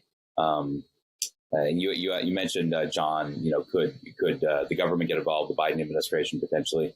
I'm sure they have lines of communication into the two parties and are nudging them to get to a resolution. Fortunately, this situation, while very serious and potentially very damaging to the national economy, is still not quite at the level of the rail strike situation from last year. If the railroads shut down, the country shuts down. You're talking about upwards of 30% of all U.S. freight not able to move, and that would have been, that would have been nearly catastrophic. The ports would be, a major headache, but the upside disaster potential at least is a little bit lower if that's any sort of consolation. But in general, I'm still mostly optimistic that they will get to a resolution, that they'll get to a resolution sometime this year. But as I say, the level of concern is a little bit higher than it was 3 or 4 months ago. Right. And as we saw over the last 2 years with, shippers, when things got backed up on the West Coast ports, we saw shippers kind of shift their supply chains over to the East Coast. I guess, obviously that's sort of they've been monitoring this just like everyone else for the last 2 years as well. So I guess it remains to be seen if even more shifts to the East Coast and how and for how long, how long it actually is sustained there, or whether it goes back, I guess. That's right. And when companies shift their supply chains, you do something like that, you shift to the East Coast, the Gulf Coast, those new relationships can be sticky. So some of that may flow back to the West Coast, and some of it probably won't. And that's, it can't be any more precise than that, but just there, there can be a stickiness when you alter your traditional patterns. Yep. Well, yeah, it should be interesting to see how that develops and how your inflation analysis plays out as well. Well, Lauren, thank you very much again for joining us today. Thanks very much, John. And thanks everyone for tuning in. Okay. Good afternoon, Ben. Good afternoon, Jeff. Yep. Thank you very much for joining us today. For the audience members here, we've got Ben Ritchie with us. Ben is a senior logistics executive at Black Rifle Coffee Company. Maybe let's open it up, Ben. Tell us a little bit about yourself and your role at Black Rifle Coffee. Great. Well, thanks, Jeff. I'm Ben Ritchie. Like Jeff said, I lead logistics at Black Rifle Coffee Company. My background is 10 years in the United States Army, first in the artillery and then in the Special Forces. I got out in 2008 and went and did my MBA at Berkeley.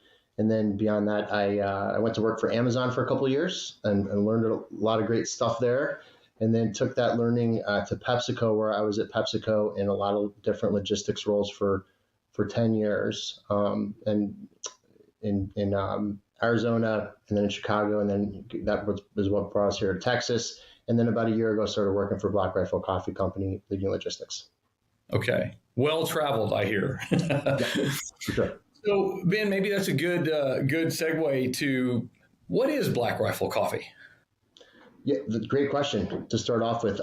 Black Rifle Coffee Company exists to support veterans and their families and first responders and their families. That is actually mission one. I think the founders do a much better job than I possibly could describing what Black Rifle Coffee Company stands for and exists for. But it started as making, I think, a really great cup of coffee and then selling that to folks and then building a business. And I think and then also building this amazing brand with the Black Rifle, which is really the symbol of the American soldier, sailor, airman, and Marine, but also encompasses police officers, firefighters, and first responders. So that's really what Black Rifle Coffee Company stands for. It's, as we say, it's America's coffee. It's America's coffee because the company truly supports veterans and their families, first responders and their families. And you can go and see all the great work that we're doing at brccfund.org. That's led by our executive director named Jay Fain, who's an awesome guy and leads it really well. Ton of great work that we're doing for that community. So great to hear. Thanks for sharing that. So the last 12 months, Ben, you and I have both seen, quite a bit of volatility overall. Your customer is the American consumer. You described it here a second ago, between, veterans and first responders. How are you seeing these folks react to all of this volatility that we're seeing right now? Well, We're all seeing everyone get a lot more cost conscious for a lot of great reasons, right? I mean, with inflation, with savings at the lowest point it's ever been, credit card use has skyrocketed. And then, on top of that, you've got increased interest rates. All of this starts to combine into a place where American consumers just don't have to really start getting really specific about what they're going to reach for on the shelf. So I think we're all doing that. I don't think anyone's immune. No one's immune to high prices at the grocery store. No one's immune to high price of gas. No one's immune to inflation. And so we're seeing everyone have to make tough decisions sometimes in the grocery store or at Walmart or at Target or wherever you're shopping at. And so all of us are not only experiencing it, but of course, as a CPG, we're seeing it and we're paying very close attention to it. So I would say that the behaviors that we've seen are, industry-wide, we've seen some trading down. Frankly, I don't think Black Rifle Coffee Company has experienced that. And it's because for us in the growth pattern that we're in, entering and growing in different channels, we've been able to sidestep it for the moment, just because coming from a place of heavy direct-to-consumer, but then starting to go much heavier into B2B, just getting on the shelf at Walmart about 6 months ago, we're really a new option in that aisle for a lot of people. And then on top of that, the strength of our brand and people looking for that brand in that aisle has helped us to be one of the brands that's reached for. One of the other behaviors that we've seen that's really interesting, and it's not necessarily macroeconomy driven, but is sort of people are moving away from e-commerce because they want to go to the store. Everyone's done with the pandemic. We all want to go to the store. We want to do our Christmas shopping, our birthday shopping, our regular grocery shopping, everything in the store. When I travel and I wear this shirt or something else that says Black Rifle Coffee Company on it, people want to know when they're going to get an outpost, what we call our retail stores, an outpost in their vicinity. Where can they get our coffee? So at Shields, at Ace Hardware, now at Walmart, or they tell me that they are going to Shields or to Ace or to Bass Pro to get their coffee. The point is that people want to go out to get their stuff now. So we've seen a move away from a little bit away from e-commerce and much more into going to the store.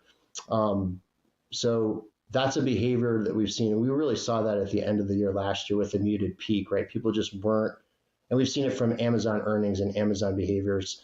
People just weren't ordering as much online. So that's another macro that we're certainly keeping a very close eye on and reacting to. Okay, so let's build upon that. Obviously, we've got some headwinds. Customers have choices.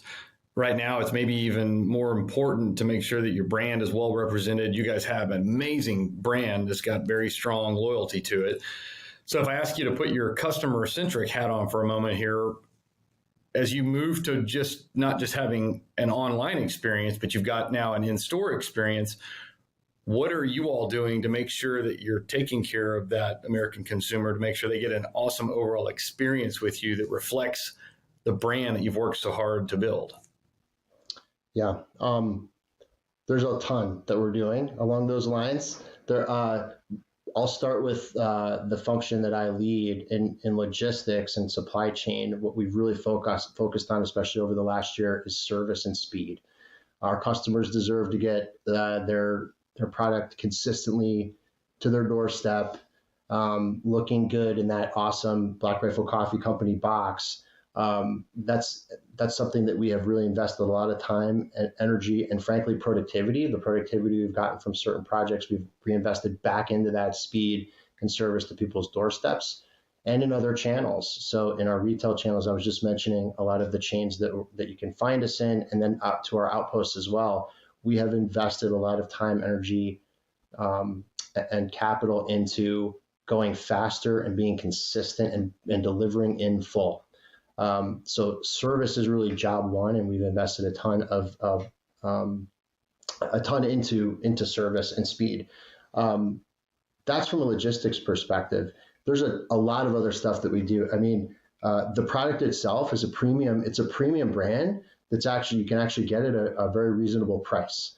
You can actually find it at Walmart now, but it's a premium coffee. Anyone that's tasted America's coffee knows that it's a notch or two better than its competitor, than our competitors.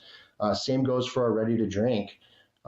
We've won awards for our cappuccino in the can. For those who are not familiar with what ready to drink is, for that cappuccino in the can that you get in convenience stores, it's the best out there. So we provide a great product for those who drink coffee or drink ready to drink.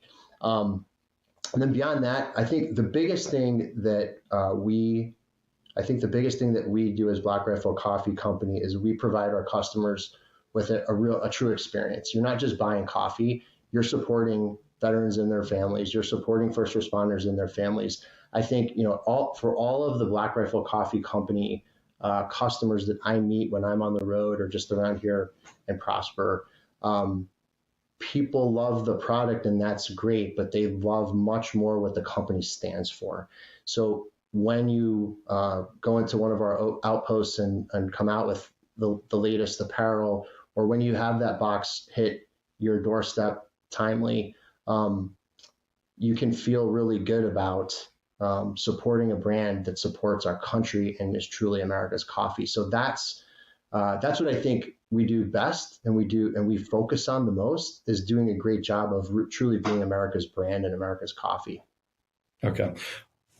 One final question. I know we're trying to wrap this up here quickly. You all happen to make use of FreightWaves sonar information. How does it play a role in delivering on that service and speed initiative that you talked about just a minute ago? Yeah, sonar has been key to everything that we're doing. We use so many of the dashboards to basically create that crystal ball, right? It's a cliche, but it's a very true cliche. And I think sonar is, what I love about sonar is you can create your own crystal ball for what you're doing. So as an example for us, one of the things that we have on the horizon is we're a fast growing company. We were traditionally D2C, but now our over the road is growing tremendously because of all the channels I was talking about that we're getting into and we're growing in. So at some point, private fleet or dedicated fleet becomes a play that we're going to need to make. But when we do that and how we do that and to what extent we do that is based on the market, is based on our costs, is based on how much of a return on investment we're going to get from that. So when you think about sonar as a crystal ball, we're looking at things like credit card use versus savings versus the inflation rate, real expenditures versus real income, and what we think consumers are going to be doing out in the market, how that's going to affect truckload, and then how that's going to affect truckload rates. We are able to create a crystal ball that tells us right now is not a good time. Right now is not a good time for us to start a private fleet or dedicated fleet. But that same crystal ball is literally telling me right now that 6, 7, 8 months from now is probably a great time to do it. So I'm now having those conversations. I'm now having those negotiations. I'm now prepping my team for how that's going to work and starting to get some of those mechanisms in place as part of our TMS to be ready for that. Without sonar, without something like sonar, I wouldn't have the visibility to know as well as I do with it, how to time that, how and when to set it up, how to have those negotiations. And beyond that, I mean, just the basics, right? The bread and butter of mini bids, of spot bids, and of course of our quarterly or 6 month or even annual bids. Having market dashboard and then having visibility of the whole market we think rates are going to do is also critical. But so it's really those interim and long-term initiatives that it really informs for us, that if we didn't have it, we'd be flying blind a little bit, which I think for a lot of smaller and fast-growing companies, that's kind of what happens is you grow so fast that you already find yourself flying blind. Well, get a sonar in place. Now you can see much clearer. It's a lot easier to make those decisions. So, very helpful. Ben, thank you very much for your time today. Great conversation around the amazing brand of Black Rifle Coffee Company, your market that you serve and how you're serving it to uphold that very strong brand. And I'd be remiss if I didn't say thank you for your service as well as we wrap up. So it's been a pleasure, and we will speak again soon. Thanks. Appreciate it. It was great to talk to you. Thanks, Ben. Have a good one. You too.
2023 Freight Tech 25 list is filled with meaningful innovators from across the industry who are helping shape what the future of supply chain will look like. Check out the full list of these companies and all the latest Freight Tech news at FreightWaves.com.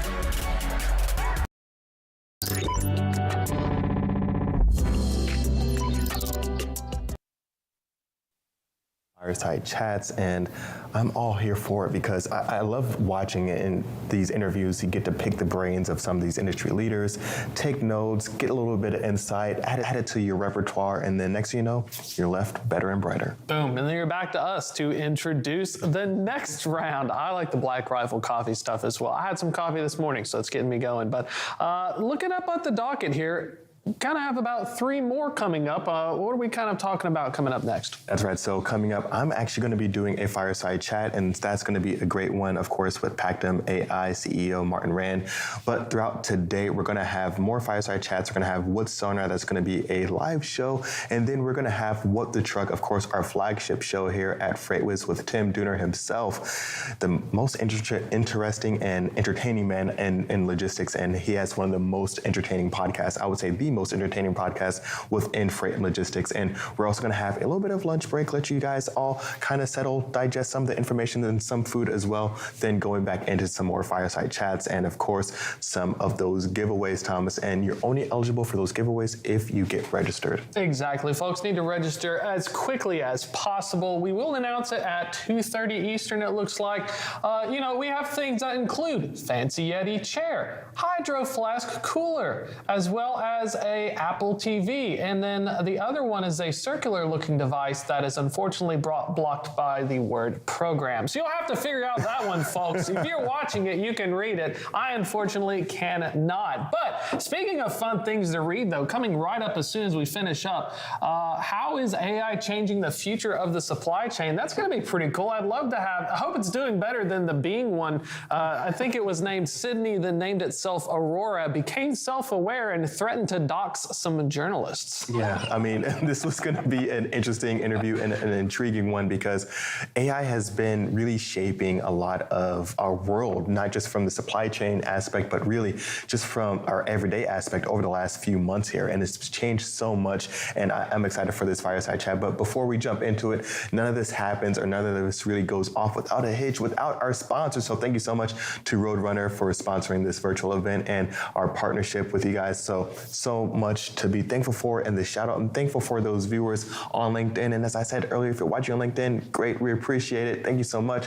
But get the full experience, go over to live.freightwaves.com, join in on all the action there, get registered and get eligible for some of those giveaways. And of course, we have to talk about our next upcoming event, and that's going to be a webinar. That's going to be the State of Freight with our very own founder and CEO, Craig Fuller, and our very own Zach Strickland, head of Freight Market Intelligence. And those two collaborating, you don't want to miss it. Every time you're going to walk away with something new and amazing. They're going to be talking about preparing for the market changes, and that's going to be one that you don't want to miss. Exactly. We're going through changes right now. When you're in the bottom of the freight cycle, you ask yourself, when will it go up? Well, welcome into this fireside chat at Global Supply Chain Week. I'm Anthony Smith, Chief Economist here at FreightWaves, and I am so fortunate to be joined by Martin Rand, CEO and co-founder over at Pactum AI. Martin, thanks so much for joining us today. Good to be here. Thanks for having me. So Martin, I mean, the year right now is 2023 at the time of this recording, and AI has never been a bigger topic, and you were early to the game. And can you tell us just real quick about Pactum AI, the journey so far within AI, and what you expect the impact to be into freight tech? Indeed, we're seeing this perfect storm that is happening right now with AI becoming actionable for enterprises, becoming practical, and also now all of this chat side to it, which is super interesting. And of course, our company was born as an AI company that is chat based, so it's creating a lot of attention, and it's really good for us. And so when we're looking at the impacts into the supply chain, what are some of the challenges that you see specifically for AI to really be alleviating or solving when we're looking at this area? I know efficiency has to be a big one. Yeah, I mean, so we deal with negotiations, and it's not only supply chain negotiations, it's essentially any type of negotiations. We mainly do supplier negotiations for commercial terms, low dollar spend, and so on. But a big part of our work is freight negotiations, and we do that with the largest organizations in the world, such as Walmart and Maersk, and so on.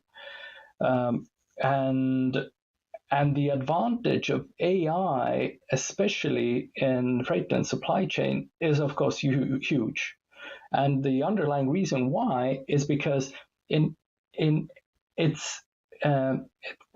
freight is so fragmented. It's moves are happening all the time, and the environment around these moves is changing. So there is a lot of data surrounding those deals. There is a lot of complexity, and there is a lot of fast-moving data. And all of this is very hard for people to comprehend properly. So a machine can operate in that environment much better. And what a machine can do is go through all of the underlying data about, let's say, a single container move from A to B, understand what moves have been done in the past, which carriers are perfect for this move, and how to negotiate this move in the best way, and then do it 100,000 times all over again. See, that's I think a huge part, and that's definitely where my ears perk up. There is that being able to do this hundreds of thousands of times after that, because when you think about being able to do this manually, that's just so many human hours being put into this. I mean, Martin, when you're looking at the future of AI, and especially within the supply chain, what are some trends that you're looking at or that you're going to be expecting in the coming years? Yeah, so the world is changing, and in supply chain, this is truer than anywhere else, and the fluctuations are the biggest. And one thing that we're seeing is lack of demand. So when we look into our data and our negotiations that are happening, then we see that, of course, as the prices have steadily fallen, the conversion rates of our negotiations have not dropped. And that means there is a lack of demand on the market. So that's one very clear trend. The other that is associated to that is volatility on the market. So container moves are decreasing globally. And what we are seeing that a bigger percentage of them are being negotiated through Pactum. And this indicates that during this volatility, it's very hard to retrain people to be able to react the changing circumstances, and it's easier to adjust a machine negotiating those deals. And that's why in uncertain times, a bigger amount of those negotiations is coming to us. So that's what we're seeing also. Now, as the third trend I would bring out is that and this is associated to innovation. We're seeing that large enterprises are moving away from legacy systems. I might bring you an example. For instance, there might be a system for auctioning rates, and the system is capable of doing 10 different auction types for rates.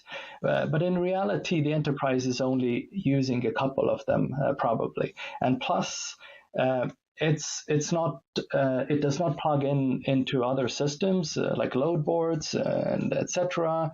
And it forces the vendors, the truckers, for instance, to follow a certain path, which in legacy software is not the most convenient.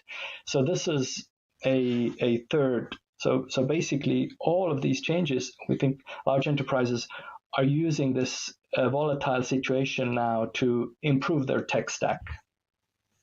And Martin, one of the most volatile things that's really kind of taken hold of the economy as of late has really been around inflation. And when I think about some of the different aspects of inflation, I think about how some of it could be, I would say, relieved by some more efficiency. In your mind, did you see any type of potential solutions to help curb or really help some companies fight the inflation fight while using AI? Yeah. Well, we're seeing this a lot. We're seeing this a lot in retail, for instance.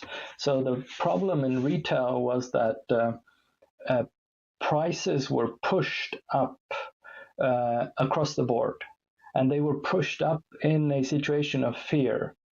But now, actually, as we see that some of the commodity prices are stabilizing,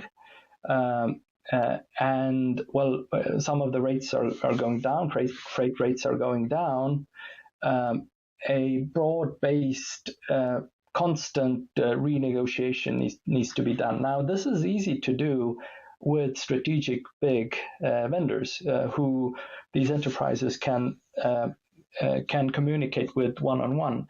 But it's very, very difficult to do with the non-strategic suppliers because there are tens of thousands of them. And renegotiating such an amount of deals in a short time frame is very tough with people, and the machine has an edge. So we're actually seeing that we're now, thanks to this, and thanks for the additional efficiency we are creating as well, we're becoming a counter-inflationary force for our customers. That's huge. And of course, one of the big things that you guys are focusing there is around negotiation. So when we're looking at AI and negotiation, how does AI determine what a good rate is?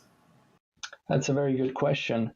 So interestingly, many of our customers who are very large enterprises handling huge volumes of freight have said that, hey, you can actually forecast pricing better than we can. And this is because everyone approaches this algorithmically. So we look at historic information, we take in any data elements around energy prices and so on, what we can, and then come out with an answer. We do it the same way, except the outcome we constantly calibrate in 1,000 negotiations. So as we're seeing the economy fluctuate, we are always, our predictions follow these fluctuations and are always more accurate. And this is how conversational AI is especially important, because it can validate, it speaks to the vendor, so it can validate trends, it can even validate information like ESG and emissions information and so on and so on. And now I think that's another big one, because we're looking at ESG and emissions. That's such a huge talking point, and it has been for quite a few quarters now. We're looking at AI. I can only imagine that efficiency gets brought out even more. So we're looking at different, I think benefits to AI. Is that correct? Yeah, and the way we look at that is that. If a single entity can negotiate a whole value chain, then what we can do is we can turn carbon emissions into a tradable term that gets then negotiated through the hops of the supply chain. And normally what large enterprises are struggling with is that, hey, how do we control Scope 3 emissions? We don't have any direct influence of our vendor's vendor, but actually turning it into a tradable term where suddenly it becomes beneficial for the vendor's vendor to reduce carbon footprint is, I think, the most practical way to achieve this, because then you're kind of taking the invisible hand of the market and it'll do its job, whereas trying to do it in a pre-planned way with rules is very difficult. And Martin, when I'm thinking about just business in general, it wasn't too long ago where you would say, hey, have my guy call your guy, and I'm sure we'll work something out. And I'm sure you've probably gotten this question many times or this instance, but now essentially AI speaking to AI. And do you see this really being almost like the future or almost the norm of having just different entities, AIs, interact with each other? Yeah, this is something that we don't have yet, but we're very, very close to it, and it might happen sooner than we think. One of the large trucking companies who we are negotiating with actually came to us and said, hey, can we automate our side as well? Because essentially our people are answering you algorithmically based on a table. Well, that could be a machine as well, and then our people could focus on strategic deals rather than firefighting. So and if now, and we call it a bot-to-bot negotiation. If now a bot negotiates with a bot, imagine then a deal could be renegotiated at any fluctuation of a commodity price. A deal can happen every couple of seconds if necessary. We are not bound by renegotiating something annually. And especially we've now seen during the last years how long-term contracts struggle. Because, hey, the world is changing so much, the long-term contract is not applicable anymore. But if a machine negotiates to a machine, there's not really a need for a contract term anymore. Or if there is, they could negotiate the contract based on any fluctuation of any commodity price index, for instance. And I can only imagine, I mean, we're looking at that ability to negotiate. I mean, when you're looking at larger enterprise, a lot of times you might see them more so active in contract negotiations that you mentioned a little bit earlier, longer term contracts. But now this potentially opens them up to, like you said, shorter contracts, but also the spot market. Is that right?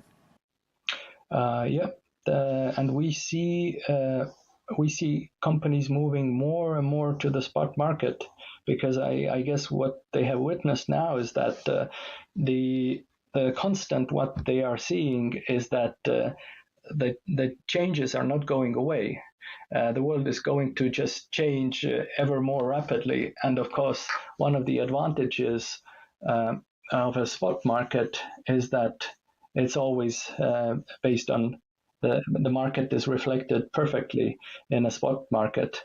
And the difficulty, of course, is operating in a spot market with large volumes, but a bot again helps there.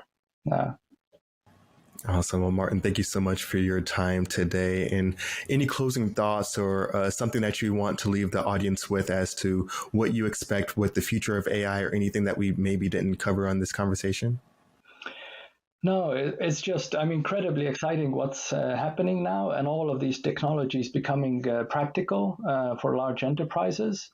And we're seeing this counter-cyclical effect that as the economy cools down, actually there's more interest towards these technologies. And I think that's a good thing for the whole world, because it spells efficiency, and efficiency spells less inflation. Absolutely right. And I'm excited for this future. And Martin, thanks so much for joining us today. We'll be sure to follow up with you again soon.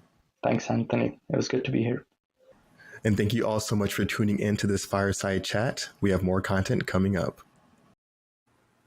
Welcome back to day 2 of Global Supply Chain Week. I'm Mike Bowdendistel, the head of Intermodal Solutions. I'm going to host this session with Herman Hackstein. Herman's the president of the Private Railcar Food and Beverage Association. That's a trade association that represents a number of companies in the food and beverage industry. He was also the CEO of MHW Group, retired from that company about 2 years ago. Herman, thank you for joining us. Thank you very much for having me. Appreciate the time. Great. Well, to start off, just why don't you tell us a little bit more of the work that you're doing with this Private Railcar Food and Beverage Association, and how the background from MHW sort of led to that.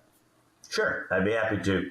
So during my tenure as CEO of MHW Group, one of our businesses was Cryotrans, which was a rail supply chain company. We contract, build, and lease rail cars to the food and beverage industry. Our cars were either refrigerated or insulated, so our market tended to be food and beverage.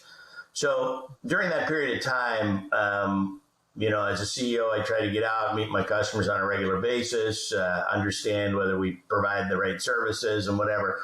And, the great news was most of my customers said the services they were getting from our business was great, but what can I do about the railroads? So, I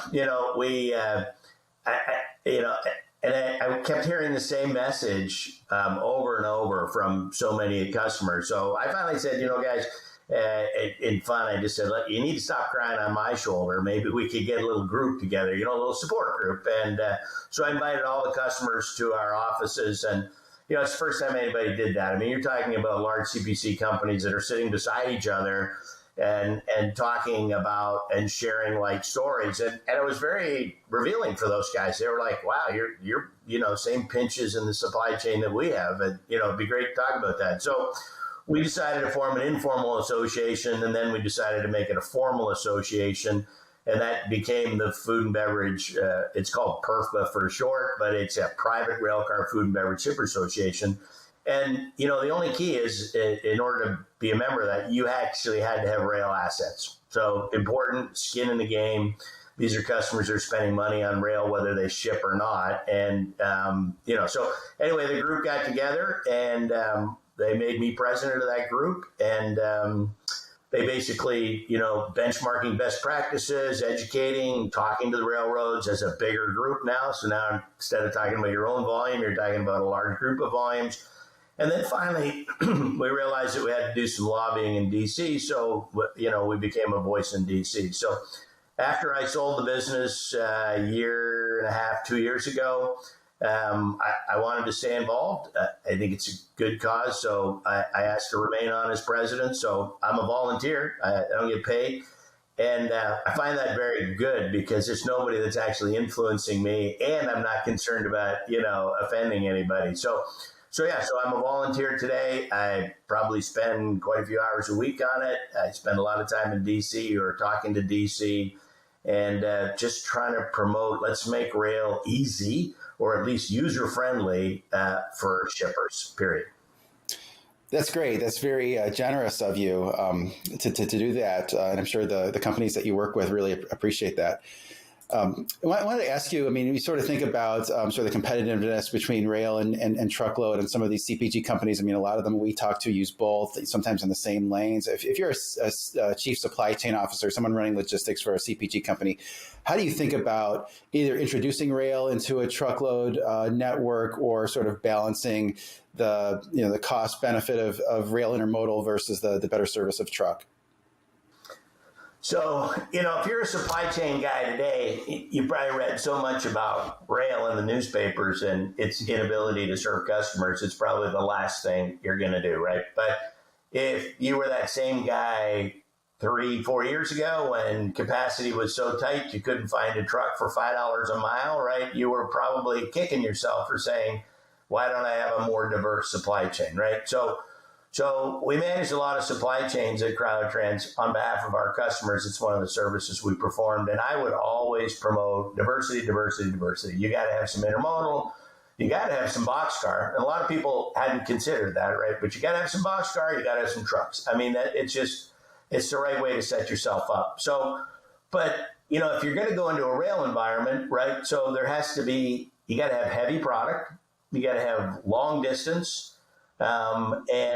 And probably utilize forward inventory in your supply chain today, right? So rail works really good in a forward deployed inventory supply chain. So, and the other thing is inventory value and inventory turns. So we're talking about the vegetable industry and know that one well, right? But vegetables typically only come out of the ground once a year.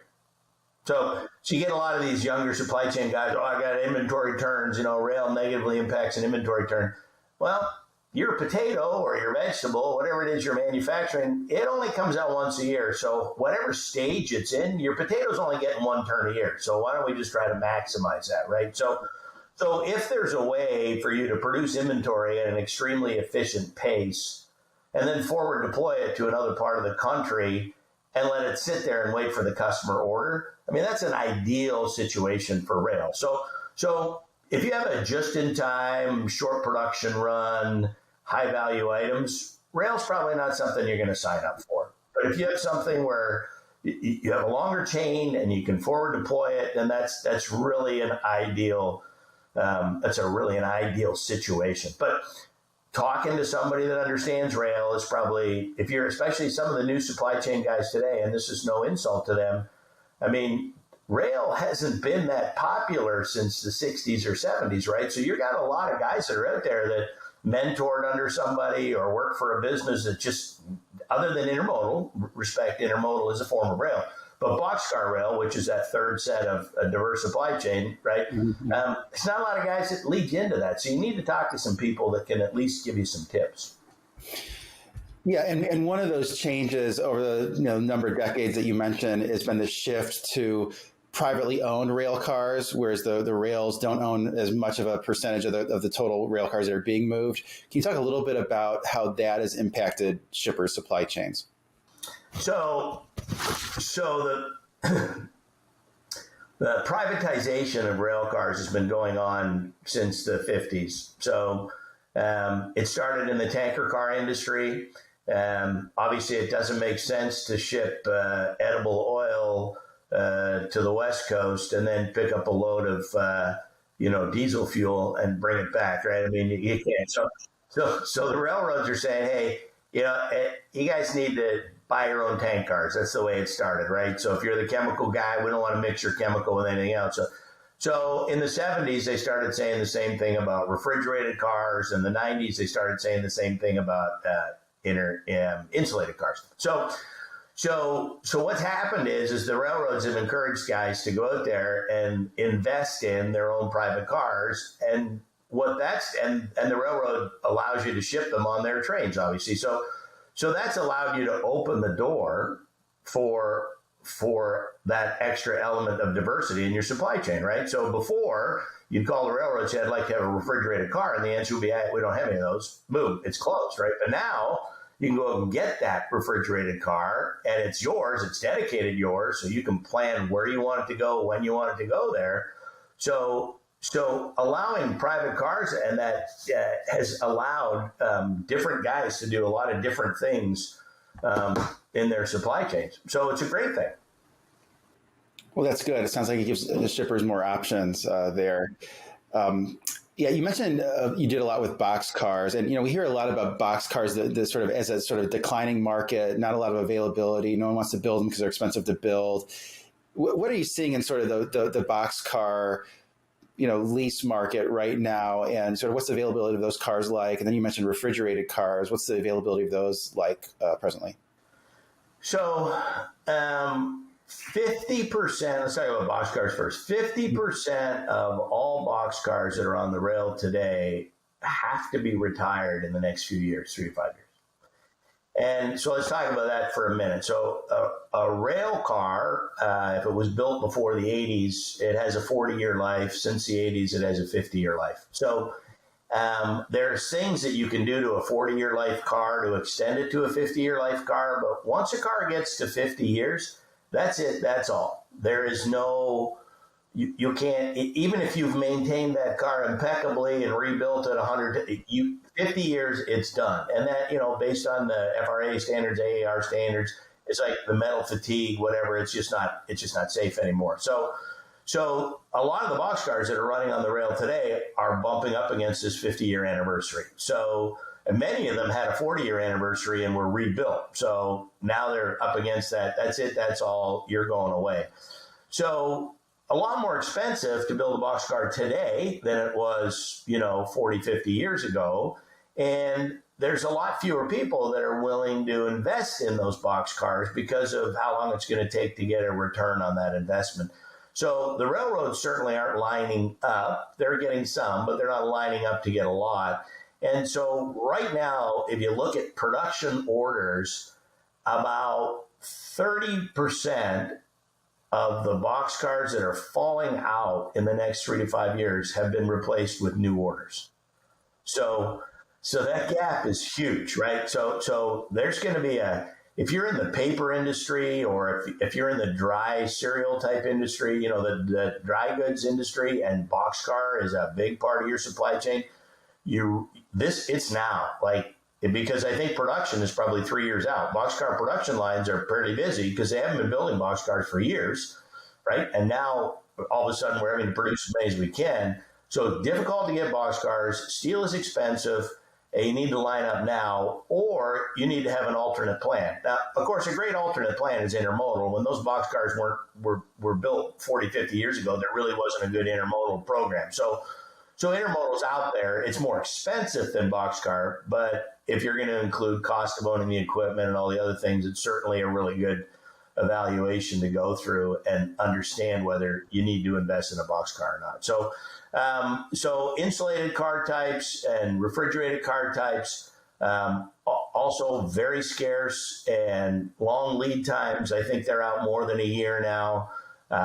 People say the price is high, but it's not that the price is high because the makers are trying to become very wealthy. All of a sudden, prices are high because all prices are high. You look at steel, you look at petroleum products, all of the raw materials to build those cars, it has really changed, especially in the last couple of years.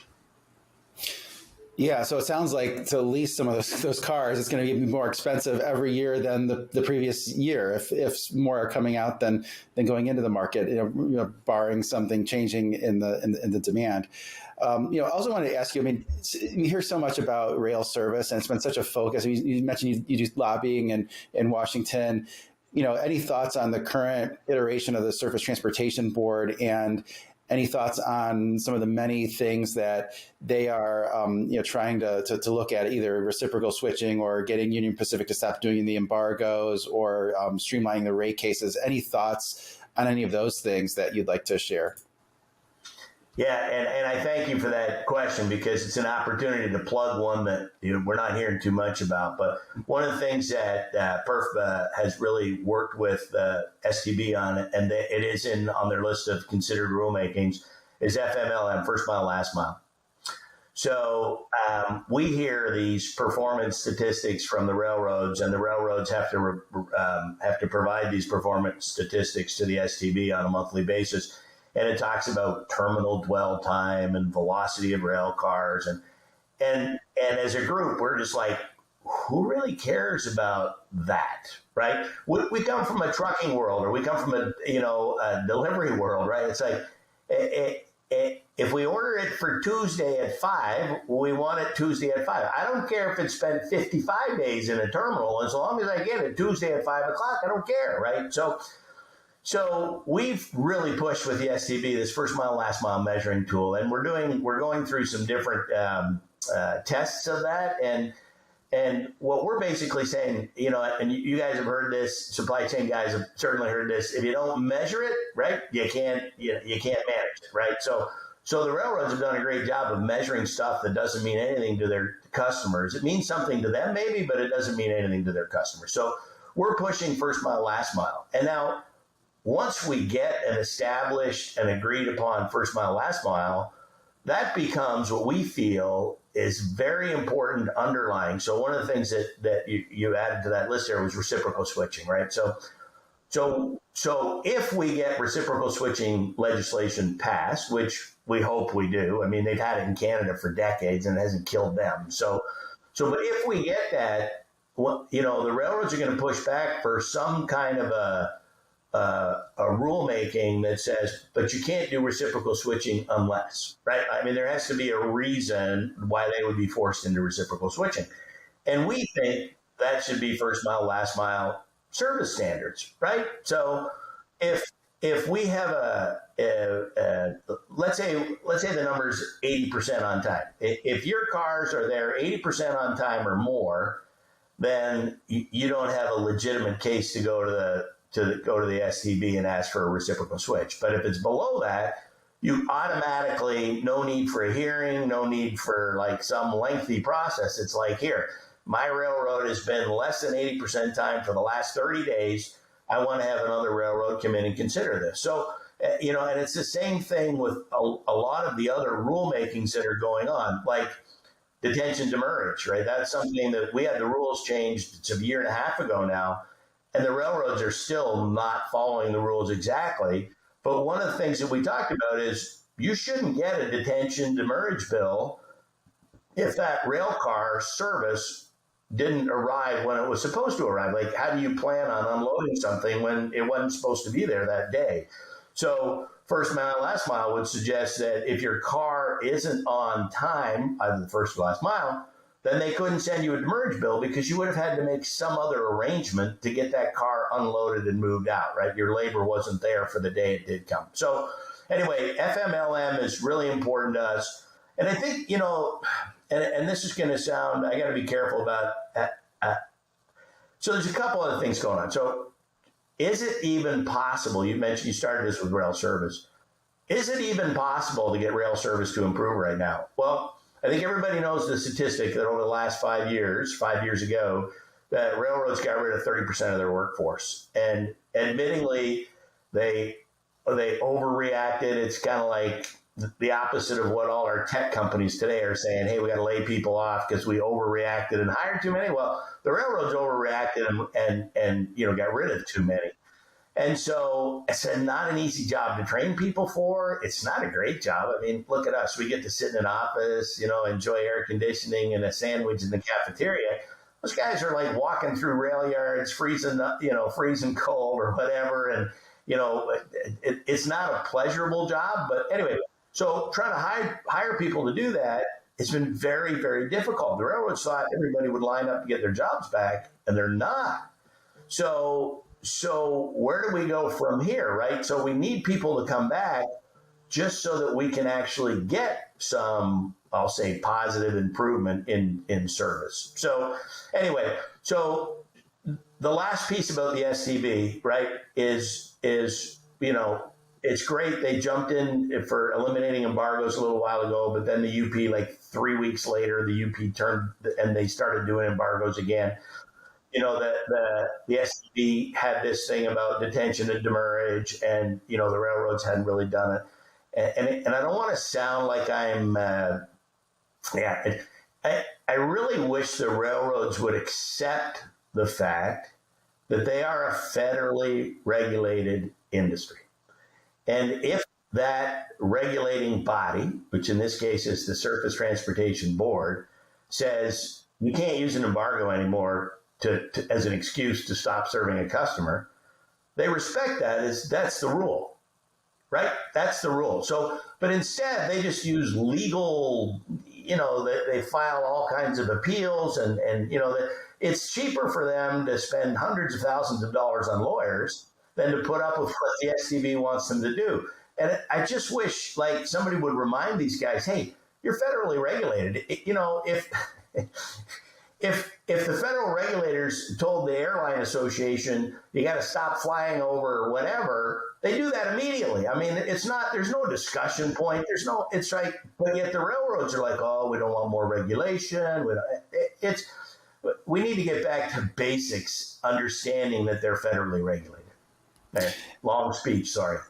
Yeah, well, I think you bring up a lot of good points there, and I think that it just really highlights the important work that you guys are doing at that association. As these shippers need someone on their side to stand up for them and to deal with those groups, because it's a dispersed set of interests, whereas the railroads, it's a very concentrated set of interests, and they go around doing what they maybe should be doing on service, a lot of the time. So really, I'm sure that everyone appreciates, the work that you guys do. We're about out of time, but how do people reach out to you if they want to join the association, learn more, et cetera? Yeah, so the association has a website, prfpa.perfa.com. You can reach out to me at my personal email address, which is hhackstein@perfa.com or hhackstein@yahoo.com if you want to reach me. And I'm sure that you folks have contact information. I'm happy to help people. I'm happy to get folks to join the Private Railcar Food and Beverage Shippers Association. And, if anybody wants some rail advice, happy to share that. Great. Well, thanks very much, Herman. Thank you. Welcome to Global Supply Chain Week. Today we are joined by Bill Thayer, co-founder and CEO of Fillogic. Welcome to Global Supply Chain Week, Bill. Hey, Mary. Thanks for having me.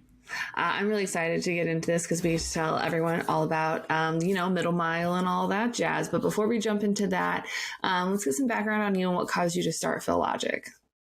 Sure. So I've been in the supply chain game for over 30 years, working with major retailers.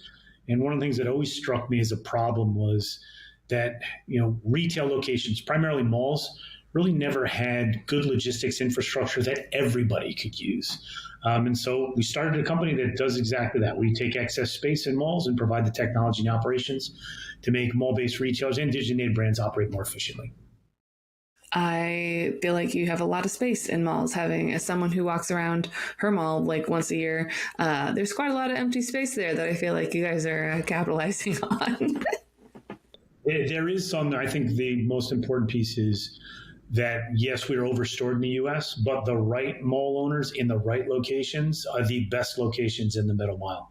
And the partners that we work with, they're not going anywhere. They're continuing to expand and grow and perform really well.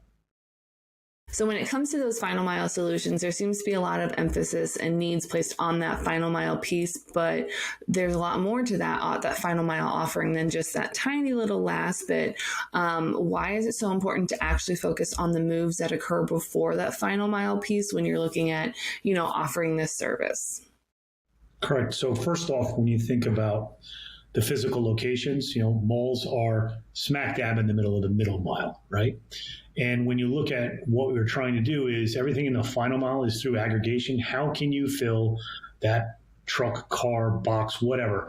The more you can fill it, right, the lower the costs. So what we do in Fillogic, we're part of that, whether it's through our technology or through our partners, is driving that aggregation to get more freight into that final mile where it makes it that much more efficient. I like it. You just kind of make it happen. You just make it more dense, less trucks in the road, less waste. We love to see it. We love to see some sustainability efforts there. But with the rise of these e-commerce stores and mixed retail fronts and these kind of pseudo fulfillment centers where you might be shopping in like a shoe store and they're also filling online stores as well as, helping customers in the store as like a almost fulfillment center. Why is the need for such an efficient final mile solution so important? Yeah, I think one of the most important pieces is that we don't look at what we do as part of omni-channel. We're building the future of what we call channel free. So when you talk about digitally native brands, mall-based retailers, whoever, they all need to be able to use that infrastructure, which, as you mentioned, is more efficient, definitely optimized, circular, sustainable. But I think it's the most important piece of being able to harness the process, which is a pretty simple pick, pack, ship, pick up, consolidation, and deliver. That happens across all different types of businesses. And so we call it the channel-free circular infrastructure that has always existed.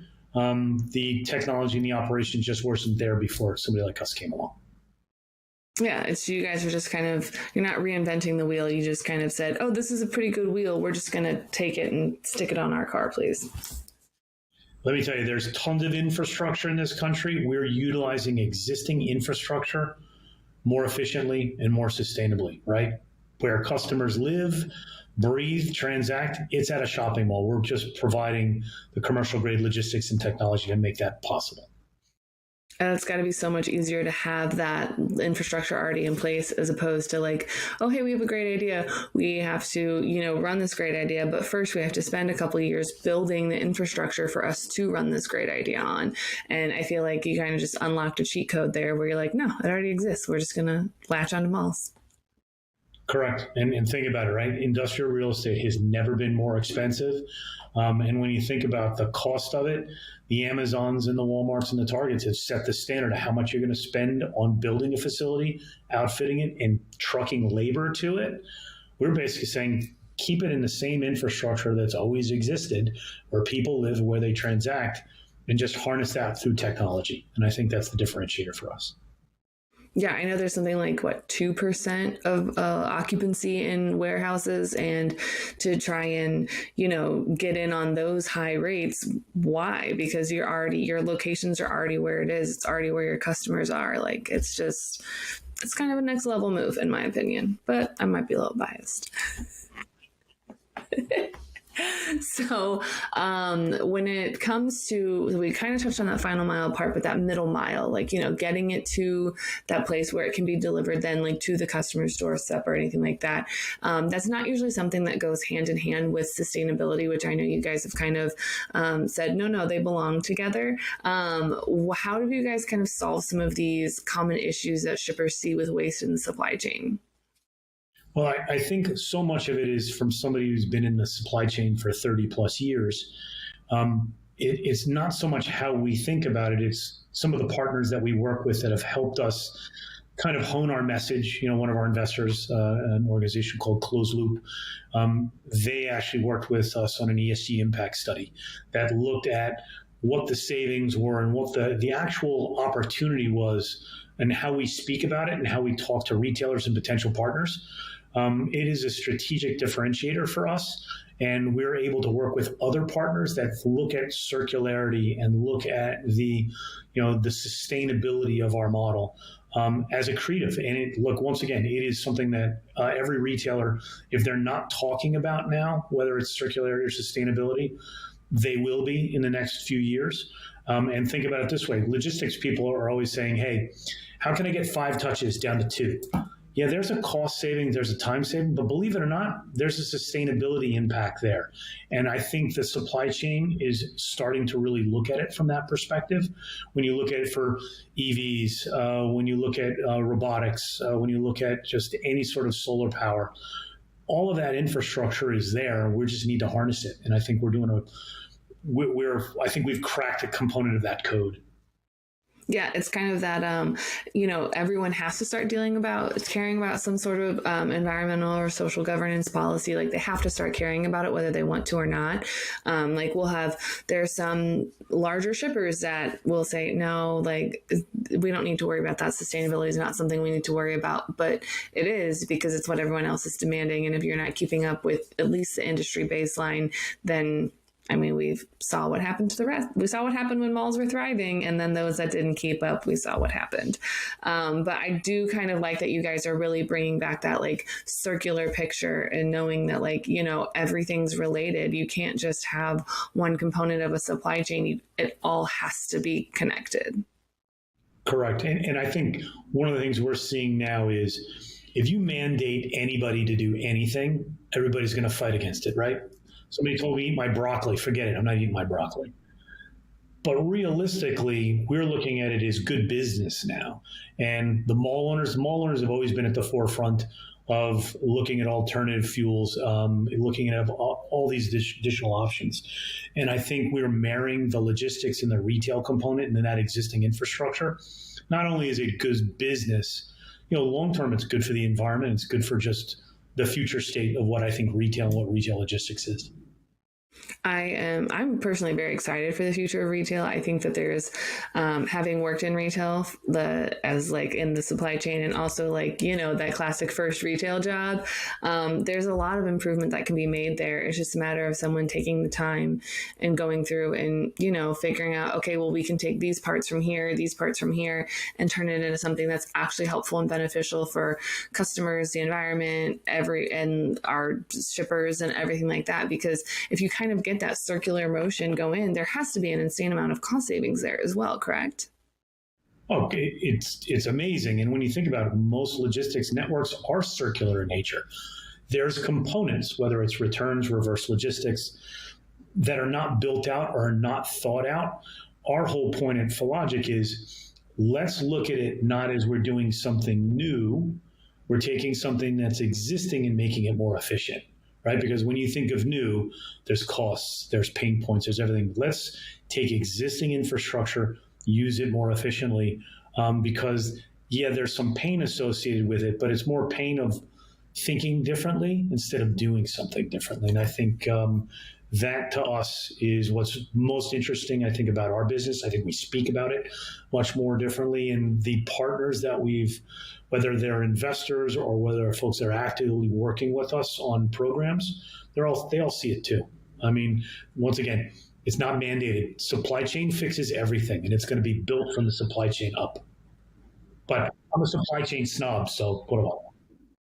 I feel like everyone is, up until the last few years, no one has ever been like, oh, they're just like, what do you do? And I'm like, I work with trucks. And they're like, oh, okay, great. Because when you start trying to explain more, they're like, I don't understand it. Because those that get it, and those that don't, well, don't. But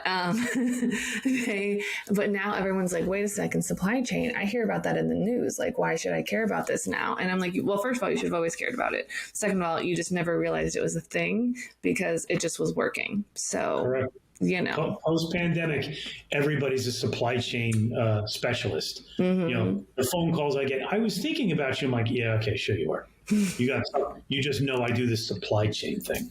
Right. And I got that buzzword, so let me just go see what it is. Yes. Do you know about reverse logistics? Yeah, I do. speaking of reverse logistics, what do you, it's part of that circular thing, you know, you guys have really kind of completed that circle. What do you think that will look like in the next few years? I know that most retailers are having to embrace some sort of returns policy or do more with returns just because it's what consumers are demanding. But like, what do you think that reverse logistics will look like in a few years? As I mentioned before, you know, our whole kind of focus is a channel-free environment of the future, where the technology on the transportation versus building operations, it's how customers shop and how they think, which is, I want to buy my stuff. I don't care if I'm getting it in the store or online. I need full visibility to that inventory. Most of the hazards that impact reverse logistics are based on the existing networks and how they were built. Right? And our whole point is, look, the existing parcel networks, great, fantastic. But those parcel networks are great for the parcel carriers. We're big believers on a network that's right for the brand and for the retailer, and the customer. Where is that, right? 75% plus of sales are still being done from a physical location. So on the Fillogic side, we don't pick winners on the digital versus the physical. We pick the winners based on the ecosystem and the infrastructure. So that is malls, that is the circular component to it. And when you look at reverse logistics is an opportunity for another sale. And from our perspective, yeah, there's a circularity component to it. But if I'm going to get paid to receive it, get paid to store it and ship it again, and also do that for returns, that's good business. And when you look at it from the perspective, so much has been done over the last few years to get the customer their money back from these third-party technology platforms. Returns do not help retailers from a margin perspective. We're about returns intercept. How can you intercept in that middle mile to take what could be a 15 to 35 day return process? If you can take that down to 2, you've now changed the margin equation for how people make money or lose money in e-commerce and any sort of transaction. Yeah, because if you get that return back and assuming that it's in good condition and there's nothing physically wrong with that product, you don't have to wait 30 to 45 days for it to make it back to a warehouse that you can then turn around and sell it. You just go, okay, here's your money back. Have a nice day. And then, oh, look, someone wants to buy it Thursday. Here we go. I've now made my money back, and I don't have to pay for all of those transportation costs and all of those extra costs that come with moving something to a warehouse or storing it there again or anything like that. It's just like, oh, here we go. I can turn around and sell it again. And I'm still only paying a fourth of what I would have paid beforehand. Exactly. It's better utilization of assets, right? It's your inventory, right? The malls, it's their stores. It's the people that are working in those particular locations. There's many different, kind of use cases that you look at it, but it's just, I wouldn't say it's not new. It's just looked at differently. Yeah, it's kind of just peeking up under the hood and going like, oh, this is a pretty cool car on the inside. All right, so if anyone wants to hit you up about malls or reverse logistics outside of Global Supply Chain Week, where can they find you? They can see us at Fillogic.com, bill@Fillogic.com. We'll be at RILA next week, so down in Florida. So I'll be the guy with the sunburn. Probably not. But yeah, I mean, we're out there. If it's malls, it's reverse logistics, it's circularity, you'll find us. Stay tuned for more great Global Supply Chain Week content. When guests come to an event like F3, we know what they want is a chance to show off their products, their swag, and make new partnerships that will last until our next FreightWaves event. But the problem is there are so many industry events, it can be so hard to find the right one to invest your time and energy in. We at FreightWaves take your investment seriously. Which is why we've brought together thousands of industry professionals in one city over 3 days to showcase all you have to offer. Because your successful connections at an event like F3 move all of us forward. Don't believe us? Join us in June.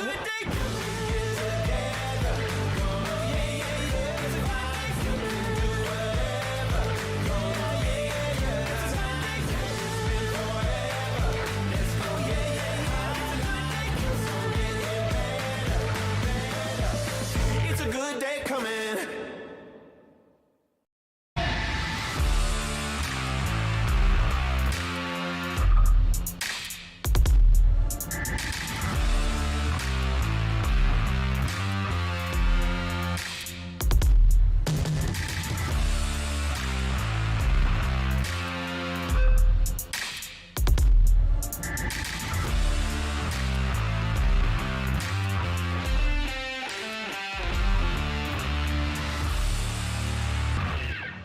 2023 Freight Tech 25 list is filled with meaningful innovators from across the industry who are helping shape what the future of supply chain will look like.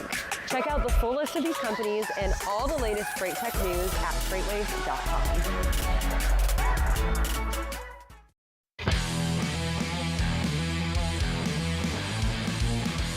What the Truck is now 3 days a week.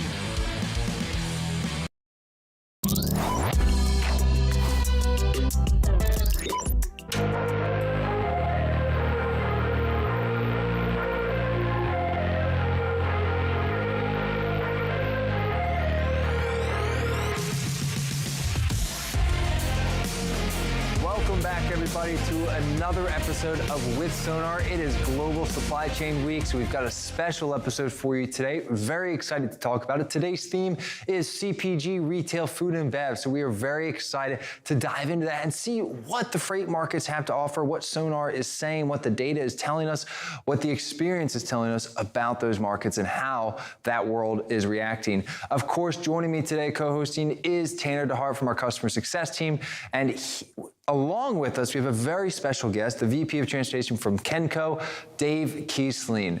Tanner, I'm going to send it over to you and Dave to introduce yourselves. Yeah, absolutely. Thanks, Luke. Welcome, everybody. Global Supply Chain Week is off to a great start, and we have an awesome episode lined up here with Sonar.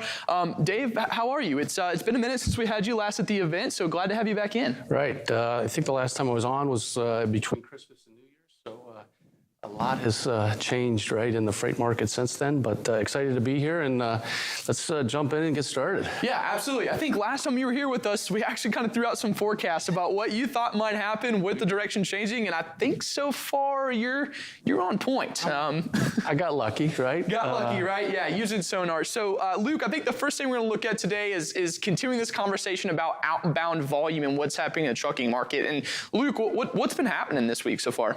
Absolutely. So we have to talk about demand. All roads lead from demands. And since today's focus is CPG and retail, right, heavily reliant on the retail or on the consumer, excuse me, right? So when we look at this, we've been diving into a lot of the data, and what it's telling us is that demand is starting to curl a little bit further to the downside. Not in an extreme fashion, not nearly as extreme as we've seen before, but it is starting to take a half step down.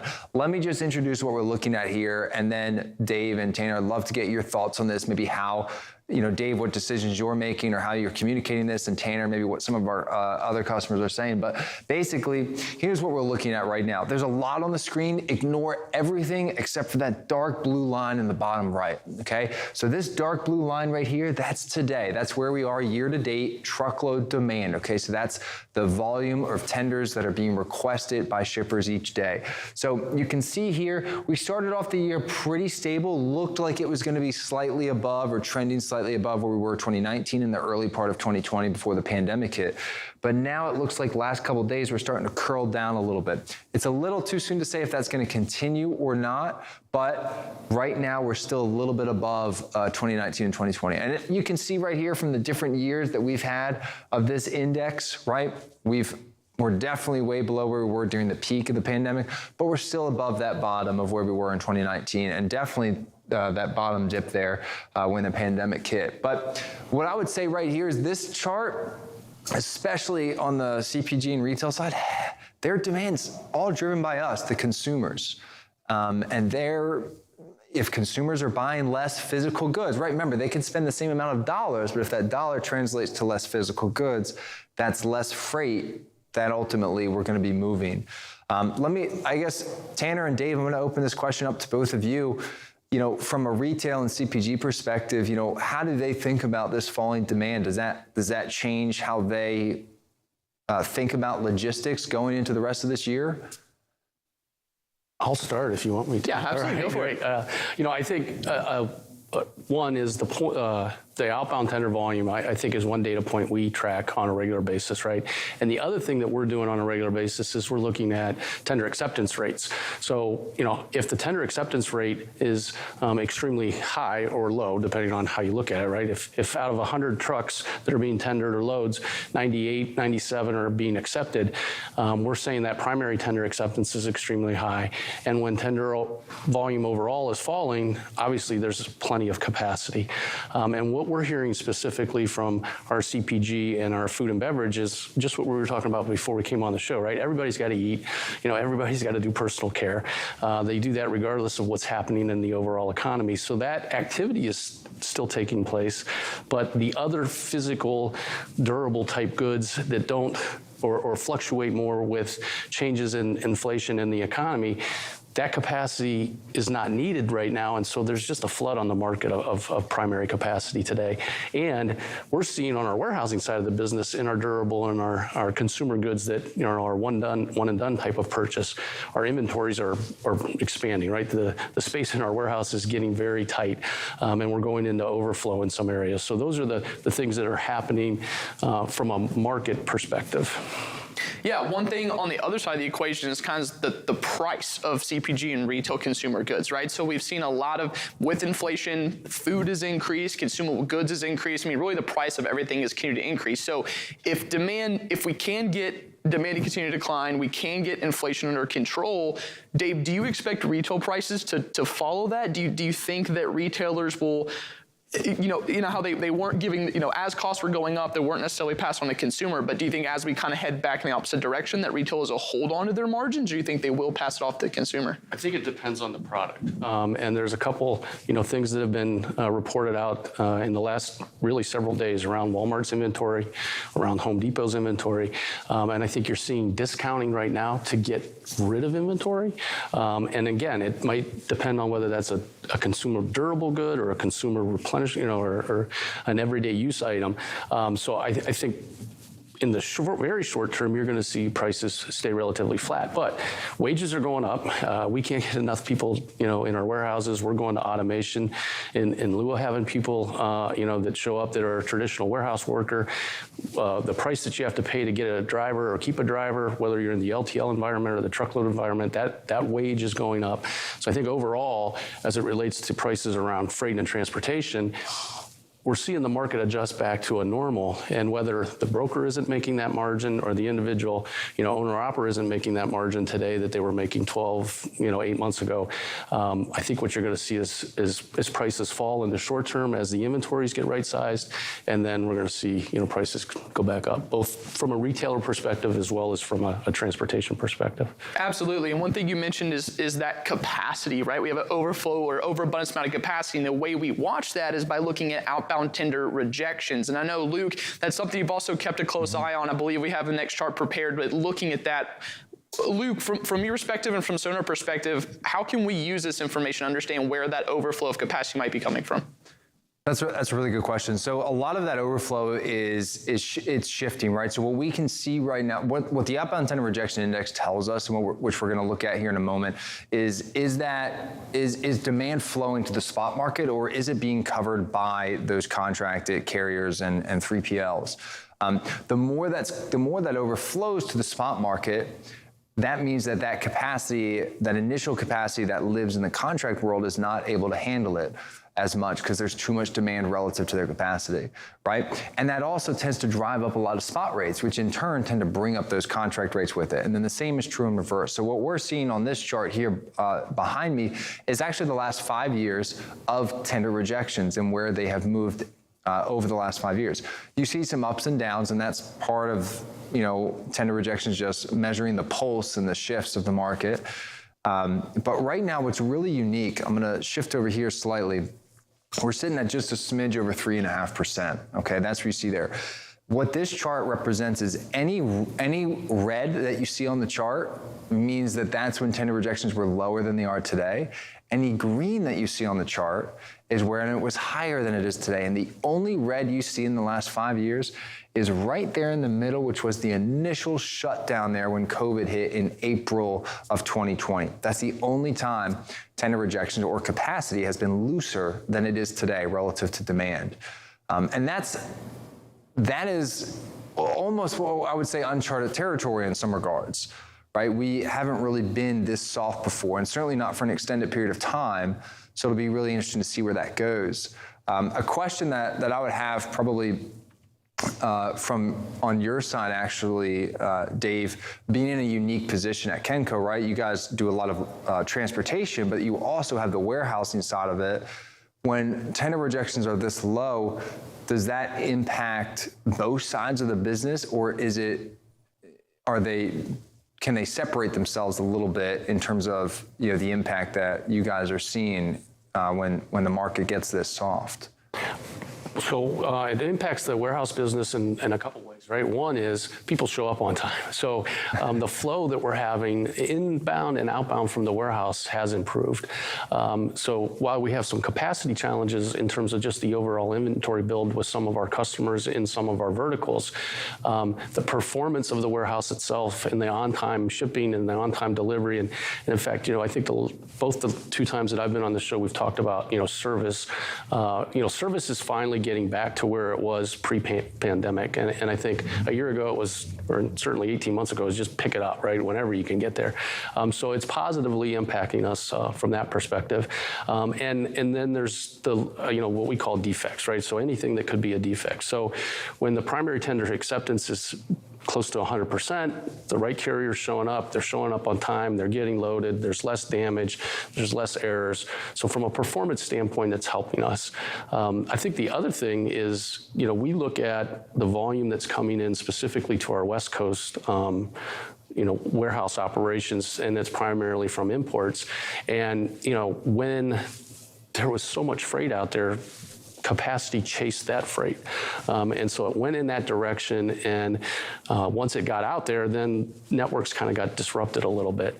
And what we're seeing is we're having a lot more success with our core carrier program, specifically those carriers that have at least 50 trucks, because they like to run in their network, right? And they know where they're going, and they've got probably 10 to 15% of their business is backhaul or spot business, and 60 to 70% is really primarily a head haul lane for them. And using those carriers in a repeated manner, whether that's in our warehouses on the pickup side or going to our customer locations on the delivery side, it's improved our service. Absolutely. And Dave, you and I kind of talked about this of rates continue to drop, contracted and spot rates. Retailers are continuing to run RFPs and kind of capture that. Are they asking you guys to lock in kind of long-term rates right now? Are they asking for short-term? What are they asking you guys for? They want to not pay more than the market today, and they want to know when we hit the bottom before we hit it so that they can lock in for the future. So obviously that's the secret sauce, right, that everybody talks about. I think one of the things, and again, I mentioned it earlier, is we're back to what's normal profit for a trucking company, right? And what does it cost to run a truck up the road? And, we're getting pretty laser focused in, hey, if you're 70 miles from the closest major market, and we use, sonar data to help with that, right? So we're looking at Atlanta, we're looking at Harrisburg, Detroit, seems to be a big market on the sonar maps, right? But if we're close to those major markets, where does capacity come from? And then saying, hey, because of your either inefficiencies or efficiencies, how far are you away from the major markets? What should you be paying? We call it clean sheet. What's the cost that you should be paying? And as we're getting closer to that, our at the lane level recommendation is, hey, this is when you lock in. But don't lock in your whole RFP for 1 year. Lock in this lane with this provider for this period of time. And whether that's a spot capacity or a dynamic solution or a contract solution, we're kind of being laser focused at the lane level. Absolutely. And the way to kind of watch for that bottom, right? So if retailers are asking you, hey, Dave, Kinko, when is the bottom? When can we expect that? The way to watch that is to watch the movements of what's happening in the spot market and how that correlates to the contracted market. I know that's the next chart we've got pulled up. Luke, you and I talk about this all the time about how one leads the other, and that's how we got insights. How's that chart looking right now? It's good. I got my crystal ball right behind us, so we're ready to go here a little bit, okay? No, you're absolutely right. So spot and contract, great dynamic between the two. We're in a little bit, going back to something I said earlier, some uncharted territories here in regards to contract rates tend to follow spot rates in that 3 to 4 month range. Right now, they seem to be closer to that 6 to 7 month behind range. So they're moving a little bit slower than those spot rates. That may change very soon, especially as we're in RFP season right now for a good portion of a lot of companies. So we may start to see that shift and catch up and close the gap. But right now, this is what we want to call attention to. And this was actually in the Daily Watch just a couple of days ago. The dark blue line behind me is contract rates. We're looking at this from a line haul perspective, so if it looks a little low, there's no fuel in it right now. But line haul, contract rates are sitting at a national average, sitting right around $2.55 a mile. Now, the most important part is since June of last year, they have fallen about just a smidge under 14%. If you look at the light blue line here, that's much lower on the screen, those since June have fallen by about 17%. Those are spot rates, also line haul on this chart.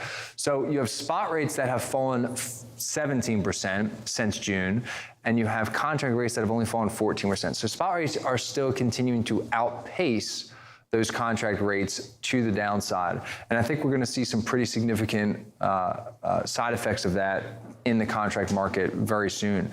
But this is something that we talk about, right? So capacity is really, really loose. It's really easy to secure capacity. Dave, you mentioned that it's really improved the warehouse side of things. From a shipper's perspective, especially from a retailer and a CPG, I guess, what's the incentive to not tap into the spot market further? I think ultimately the incentive is service, right? And if you look at most retailers and true retailers, right, Walmart, Target, and in different spaces, AutoZone as an example, right? They're running their own fleets still. And they're going to continue to run their own fleets because of service and because of the needs that they have when they're delivering, whether it's full truckloads or a part of a truckload in a multi-stop situation, to deliver in the middle of the night, to have unique capacity in terms of racking racking that's in the trailer. So those fleets are going to continue to operate. And when they can operate effectively and also then pick up backhauls back into their distribution centers because there's no wait time, because the rest of the network is functioning at the desired or the designed way in which we want a warehouse distribution center, let's say, to operate. The utilization of that fleet becomes something that can be considered. So we're seeing some of that as well, that, hey, the fleet used to not take freight because of delays or because freight wasn't ready or dropped trailers. Well, now we've got some of those retailers coming to us with their fleets saying, hey, we do have capacity and we're interested in taking some of that. So that's, I think the other thing that we see. And the last part of it is, again, spot rates have a different level of service at the end of the day than contract rates do. And if your business, especially, in a retail environment where you've got a lot of inventory, you want to have the inventory on the shelves that is moving. You don't want it in the distribution center not moving, right? Getting that into the retailer, into the store, getting it on the shelf. If service is important, I think you'll continue to see contract rates being used. But if service isn't important and the spot market's going down by 17, 18, 22%, I think you'll see people, continue that part of it on the non-critical service freight. Dave, let me ask you one question here to alter gears just a little bit. I'm really interested in your unique perspective into the warehousing side of it. Is you mentioned that a lot of that you guys are looking into that overflow space, right? Warehouses is still incredibly full for you. What happens, I guess, when there's no more warehouse space, right? If that inventory builds up so much, what do? You can't turn, just build a warehouse tomorrow. I guess how do you think through that? How do you plan for that, or is that? Are we moving away from that extreme situation? I think it depends on the area of the country, right? I think, we were talking about it actually before we came on the show. A year ago, capacity chased, containers that were on ships on the West Coast, and they just moved the freight inland, right? I think in some cases they got freight off the West Coast and tried to get it into the network. Today we have a couple customers. We have campus solutions. We have first right of refusal on temporary space.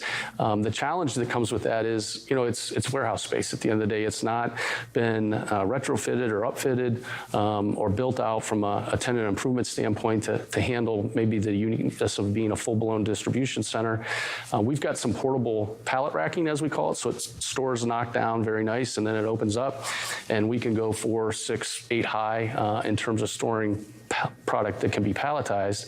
But then the inefficiency of, well, now I'm down the street, I need to go get a shuttle driver, all of that stuff comes into play. And, what we're seeing is still in the used truck equipment arena, it's expensive. I mean, you can rent a tractor and a trailer, but the cost to do so is almost 2x in some cases of what the purchase would be. But in the short term, you're having to do that because the lead time on getting new equipment is still, 12, 18, in some cases 24 months if you're getting something that's pretty specialized. Now, Dave, it seems that it's been all good news for shippers lately, right? At least the last year and a half. Rates continue to fall. They've been able to lock in cheaper rates. From your perspective, if we happen to get to a point where the market reverses, are retailers at risk looking at service and being able to provide and get through that routing guide? I think we're all at risk from a service perspective because our most recent experiences is we all tolerated poor service, and we all blamed it on the COVID, right, or the pandemic. And that's a pretty fresh memory, I think, for most of us. So in the, if rates go up, if inventory levels return to normal through retail channels, if consumer demand and credit card spending goes down, actually, right, because a lot of people are putting a lot on the credit card. If we return to some more robustness in the economy, I think we'll tolerate lower service because we've recently done that. I think the ones that win will figure out how to do all of that and still keep the service at a high level, whether that's the retail shelf being stocked, on time and in full in terms of inventory itself being available to be sold.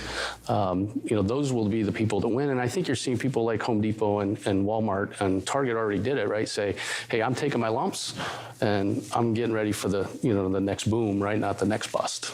Absolutely. And eventually spot rates are going to have to hit a floor. We'll see contracted rates continue to get closer. So that gap, in our opinion, tells us a lot about what's about to happen in the transportation space. And Luke, we'll go back over to you. I know one of the next charts we're looking at is that spread, right? Is that key indicator as to when that might flip? How's that spread looking lately?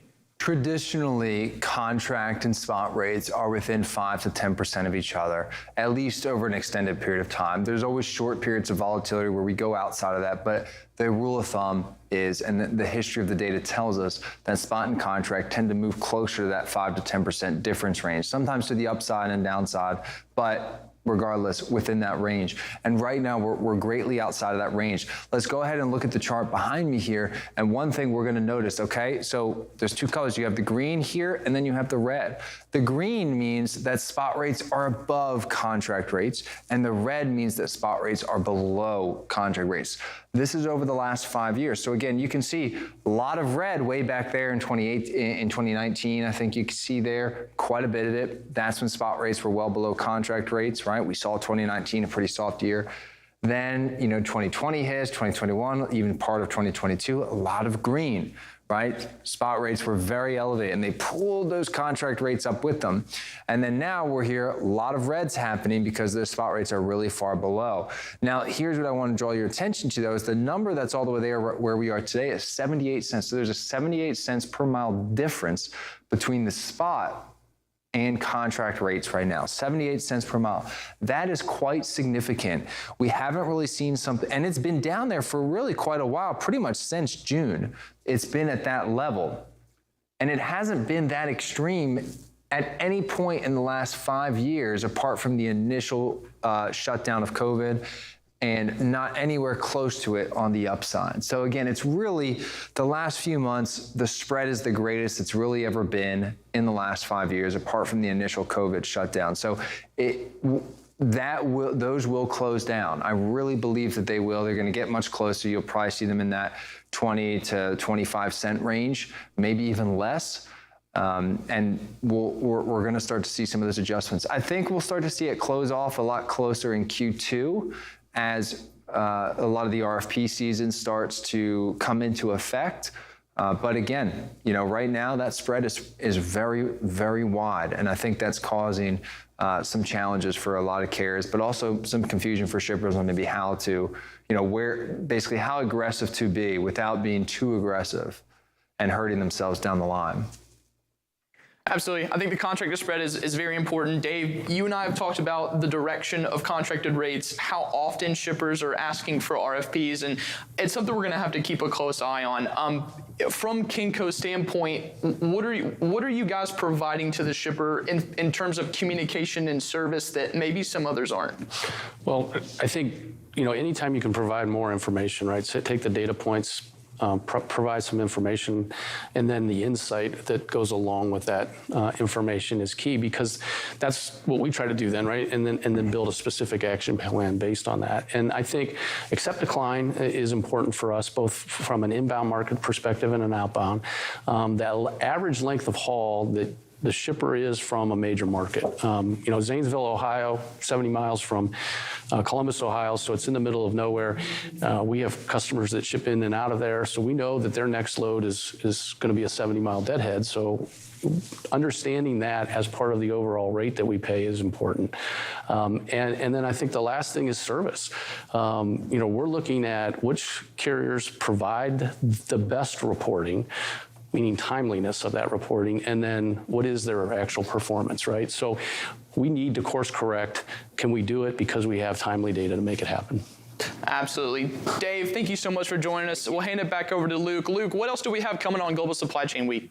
Absolutely. Stay tuned. So next week, tune in. We're actually having the State of Freight webinar with our CEO and founder, Craig Fuller, along with our head of market intelligence, Zach Strickland. And right after this, coming up just after a tiny, teeny little break, we've got What the Truck with Dooner. So be sure to tune in for that. Don't go anywhere. Maybe go to the bathroom and come right back, and you'll be able to tune in for him. And he's got a fantastic show for you.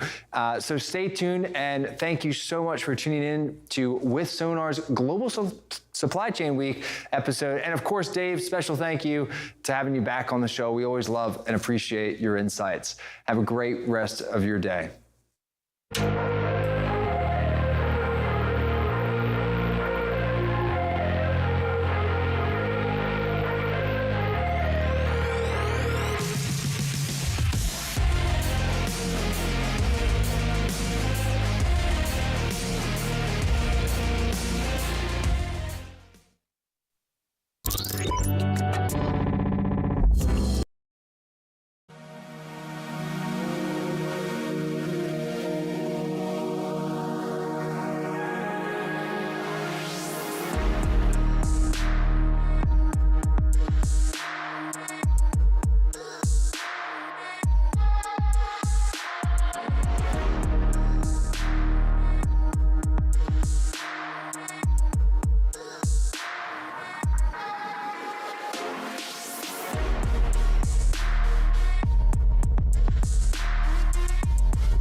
Like F3, we know what they want is a chance to show off their products, their swag, and make new partnerships that will last until our next FreightWaves event.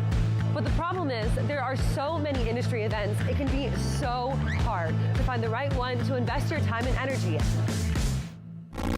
We at FreightWaves take your investment seriously. Which is why we've brought together thousands of industry professionals in one city over 3 days to showcase all you have to offer. Because your successful connections at an event like F3 move all of us forward. Don't believe us? Join us in June.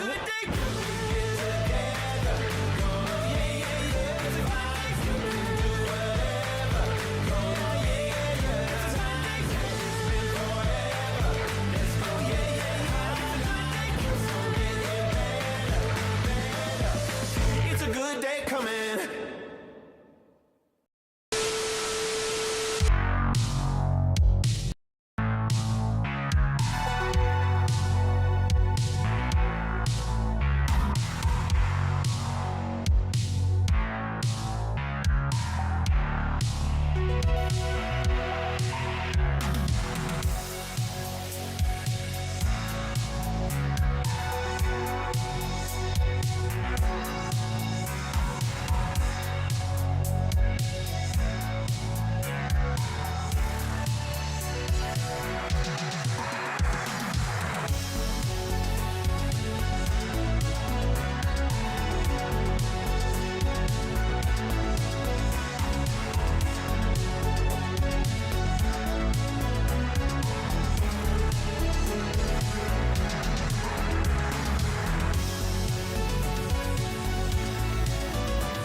FreightWaves is the #1 source for transportation and logistics news. FreightWaves.com provides you with in-depth news coverage, data, and insights from the leading industry journalists and market experts. On FreightWaves.com, you can also watch the only streaming TV network dedicated to freight. FreightWaves TV provides you with coverage you won't find anywhere else. However you like your news delivered, check us out online or on the FreightWaves app. 2023 Freight Tech 25 list is filled with meaningful innovators from across the industry who are helping shape what the future of supply chain will look like. Check out the full list of these companies and all the latest Freight Tech news at FreightWaves.com.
This is Global Supply Chain Week.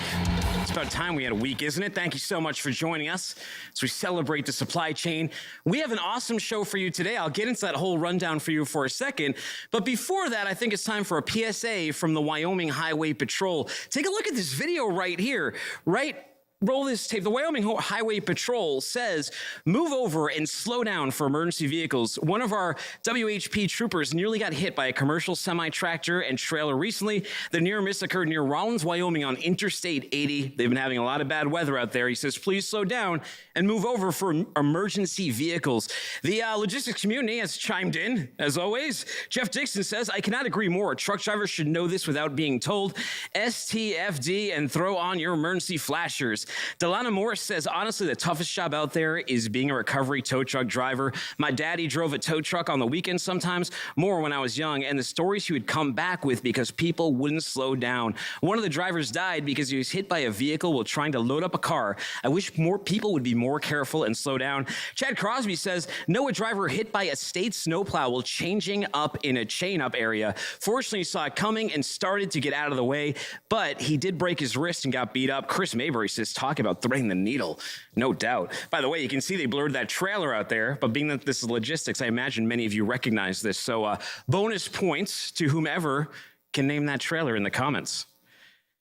Another story up on FreightWaves.com. You just saw with Sonar, so I want to bring this up because it puts a little bit more context on there. It's a great article. It says, for some owner-operators, it looks like the end of the line, and a few key takeaways from there were over a third of owner-operators surveyed said if things don't improve this year, they're leaving the industry altogether. 7.69% said they would consider signing on to a large carrier. 6.6% said they would move out, and 5.5% said that they already have. So not looking great out there, but hopefully things pick up as we see green sprouts in the spring. This is one last one. You may be seeing the rates are down, so you salespeople out here, take note. Look at what Mark A. Samuel from I1 Organics put up here. He said it's 3:20 p.m. on a Friday. A freight broker just walked into our office unsolicited. I rarely see that happen anymore. And admittedly, we have great freight partners, but I'm sales first, and I know it'll make his weekend if we hook him up. So I had him leave his card, and my associate Nadar just called him right now to tell him that he's going to get one of our pickups next week. Happy Friday, sales folks. We're all in this together. together. Now, what's funny is I need to chastise some of you in the comments who are like, oh yeah, well maybe that worked for this guy, but whenever I contact someone on LinkedIn in their DMs, they don't respond to me. Did you not read the post? You have to go to the office. You can't just do the DM. You gotta go in person. That's what he's saying.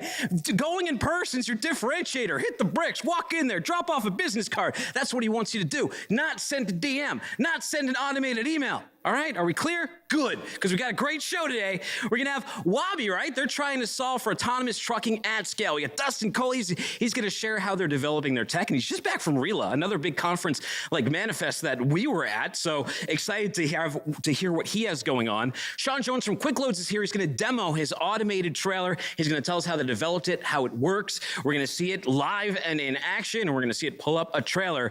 But now it's time for our first guest, the lovely Kristen Toth. She's the president and chief operating officer over at Furnish. Kristen, thank you so much for coming on the show.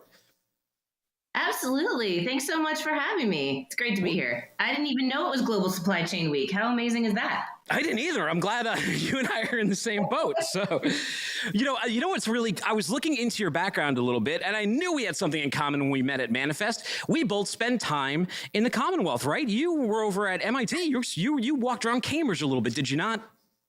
I did. And, Boston's one of my favorite cities. So, yeah, spent some time over there in the Commonwealth. Ooh, did you have a favorite watering hole over that way? I think they're all gone. Yeah. It's so sad. It is. So many of the bars that were in Kendall Square, they're all like gone or something else now. Totally. Now they're all like fancy and shiny. They were not. Yeah. Kendall Square was not fancy and shiny when I was there. The field in Central Square was one of my favorites, and we loved the Littlest Bar downtown. So you are familiar with Boston. In Boston, we have this reverse logistics event called Alston Christmas, and that is every college season, the students who live out in that area, they put all their furniture on the side of the road, and people just pick it up, and vandals come around and take it. But you work for a company, Furnish, that deals in furniture. Tell me a little bit about what the company is. Well, I think it's a really good segue, that Alston Christmas event that you were talking about. So what Furnish is really a company trying to make it effortless to create your home, but in like today's society, which is highly evolutionary, really high standards. And so, basically the company started when our founder, Michael, was sort of moving around New York City, actually a lot. And every apartment had different roommates, different layouts. Everybody had different things. And there were definitely some times where he was at least tempted to leave some things on the curb, a la Alston Christmas. And, he was like, I'm renting this place. Why can't I just rent the things that go into the place?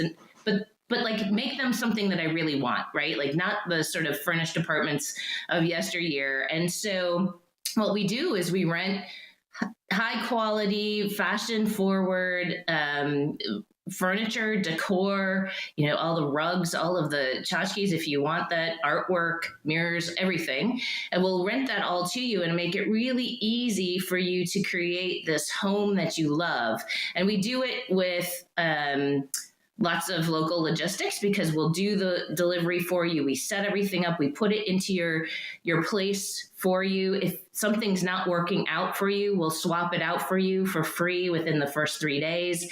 And then throughout your subscription, you can always call us and say, you know what, I want to add something, subtract something, swap something out. We just charge a quick fee to do that. And it's really, really flexible. Something changes in your life and you need to end your subscription early, no problem. Something changes about your life and you need to add or subtract things, no problem. So really trying to make it super easy for you to have the home that you love. And so we take on all of the burden of that. And then what we do on the back end is we take back the furniture and we have refurbishment teams on staff in our warehouses.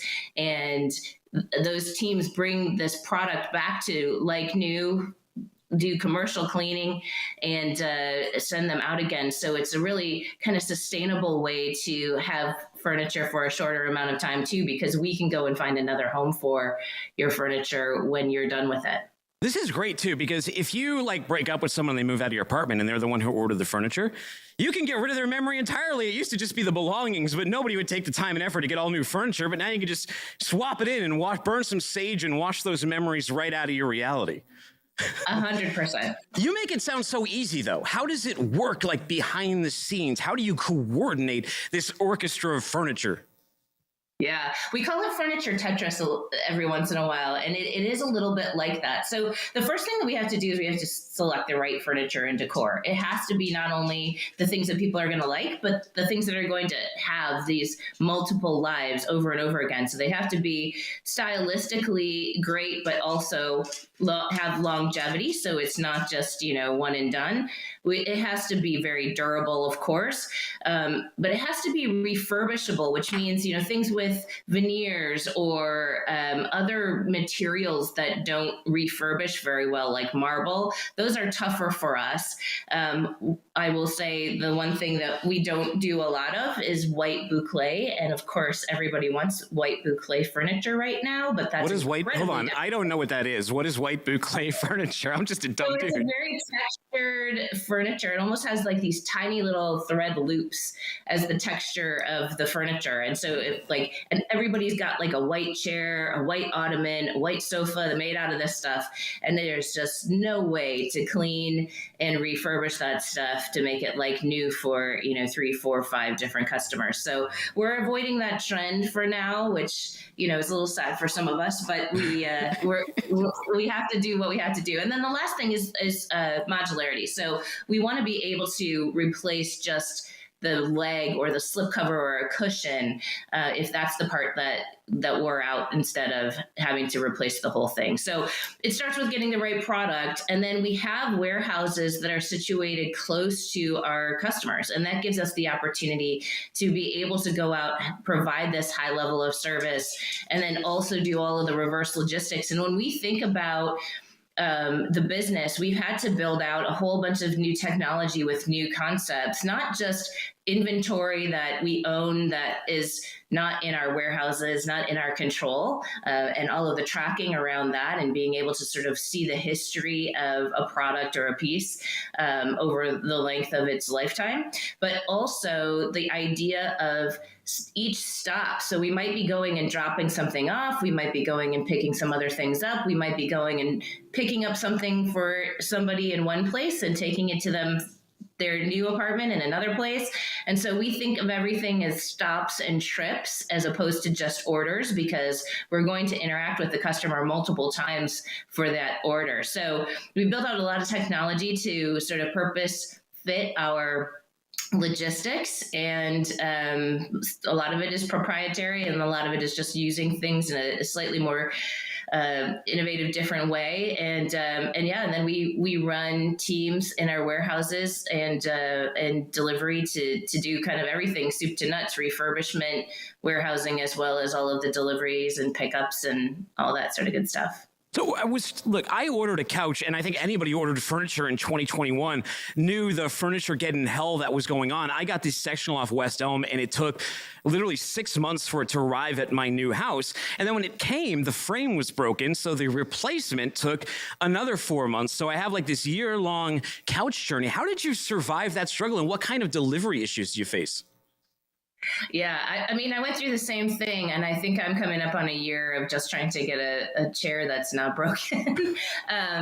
But yeah, so I think, so for us, when we looked at the pandemic and all of the supply chain challenges that happened, there were a couple things that we were well positioned relative to others. So first of all, our business model, right? We can service new customers with product that we already have because of customers who are coming up on the end of their subscription, and they're ready to sort of turn things back into us. So we don't have to buy new furniture for every new order that we get. We're able to sort of reuse the things that we have, which is really powerful in our business model, but also really helpful when we were in a supply chain crunch. The second thing is because we were a startup and really, cash conservative, we had really, really good partners in our supply chain, really in our vendor side. And we couldn't buy a lot of furniture all at once. And so we weren't super like dependent upon, full containers having to come in. We had also kind of quick, just in time domestic setups that we could sort of work with. And then because we had these really deep relationships with our suppliers, we were in constant contact. So, okay, we can't get this, but what's the closest thing, or what's coming up? And here's our forecast. And let's talk about, where your capacity is and how you're shifting it around. And we were just having really in-depth conversations. So there were certain pieces that we couldn't get consistently throughout the pandemic, but we had really amazing partners on our vendor side of things, and we were able to really stay in stock with the right assortment of things and support the customers who were in a sort of unknown, very variable kind of situation where our model even works better for them. So closed loop system. And we did actually help a lot of people who were in your situation, who were like, hey, I'm trying to get this sofa, but it's going to take me 12 months. Yeah, well, you need to rent something to sit on in the meantime when you wait for the damn thing to show up. It sounds like closed loop systems are your sort of competitive advantage in here. Why is that so important to your business model, especially from a sustainability standpoint? Yeah, so a couple things. So from the sustainability standpoint, there's like 10 million tons of furniture that goes into U.S. landfills every year. And a lot of that could have another life, whether it needs a little bit of refurbishment or cleaning, or it's perfectly good, but the person who's giving it up doesn't know how to get it to the next person who really wants it. So we provide all of those services that keep that product in play and in useful life a whole lot longer. In fact, we're trying to average at least 4 years, but we think we can get that to at least 7 years with the right product and the right time. We haven't been around for 7 years, so we can't tell if we're averaging 7 years yet, but that's really great for our business model as well, because we can buy something and monetize it over the course of a number of other customers. And so when you talk to somebody who's in sort of traditional retail, which is my background too, they're like, oh my gosh, you're putting all this extra logistics, all these extra touches, all this extra cost into it. And I was like, yeah, but I can sell it multiple times. So that gives us a really great business model that helps align things so that you don't have to trade off, what the customer needs to pay to support something, what is really great for the environment and good for sustainability and keeping things out of landfills, and what actually is a sustainable business. All those things actually point in the same direction for us, which is sort of magical. Interesting. People get emotional about furniture. I know I sure did when I kept getting all those delays, and so did my neighbors when they heard me screaming through the windows. That makes customer service even more important, though, right? What customer service tech are you using? And I don't think everyone understands this in furniture. We're thinking a lot about our couches, and if I'm not, my wife is thinking a lot. And this comes down to like the color, the size, the scope, making sure the sectional's on the left, not the right. There's so much that goes into it, and a lot of it is just like letting the customer know what's happening, right? Yeah, absolutely. I think that's what we try to do. And I did spend a little bit of time at Amazon, so it's fun to try to compete with them now because I feel almost like I'm competing against myself. But I think that one of the things that we did learn about from Amazon and studying Amazon as a company is making really great promises and then ensuring that you're set up to deliver on those promises. So the first thing is we didn't used to have any kind of back order in our system. And as the kind of lead times stretched out during the pandemic, we were like, hey, let's build the technology to be able to offer somebody something in like to really get their place in line. We used to have like, email me back when it's back in stock. But when those lead times stretch out, right, you could get 3 sofas back in stock and you've got 1,200 people who are signed up that want that sofa. You send out one email blast and most people can't even see it in stock because it goes so fast.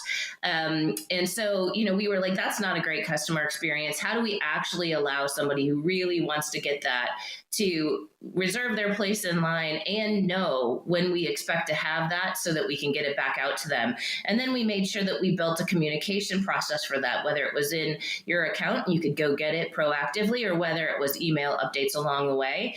And then we of course have to make sure that our customer experience team, who fields questions and calls from customers who need to know more, that they have the information internally as well. And I think the other thing that's really just magical about our team is how much just communication goes on, mostly through Slack, to be honest with you. Just when people are trying to sort of get great answers for customers or make sure that we have the right kind of policies and processes to support our customers. And it allows us to really just improve and improve and improve every single day. So, I mean, on the customer service side, we use a contact management system just like everybody else, but it really is supported by a lot of homegrown tools that make sure that we understand what is going on with every single person's order or payment or whatever they're interested in, and that we connect those same customer service people with the rest of the team in a super meaningful way so that anything that they need to get to or know about, they can get to. What, if anything, does the furniture industry tell us about the economy? My goodness. Well, I think we've seen a lot of the same things that have happened across different industries and, whether it's supply chain or it's funding, we've seen a lot of the same things. So, but on the customer side, it's been really interesting because obviously we spend a lot of time at home and that's where a lot of customers were investing. And so you could see that. And it's really funny. Before March 2020, I mean, I think we rented out a few desks for doing work. In March 2020, we saw that just obviously skyrocket, which was a fun supply chain disruption or forecast that we just didn't see coming, of course. And so we saw a lot of customers who were really investing in their homes. And sometimes they were sort of fully redoing what they had. And sometimes they were actually just kind of sprucing it up. So bringing in throw pillows and rugs and the other things that just made it feel more homey and cozy for them. So I think we saw a lot of like what customers were doing in terms of the demand that we saw. And then the rental model, I think, just provided for so much flexibility. When you're uncertain, you don't know, am I going to stay living here? Am I going to move to another place? Am I going to have the job that I have?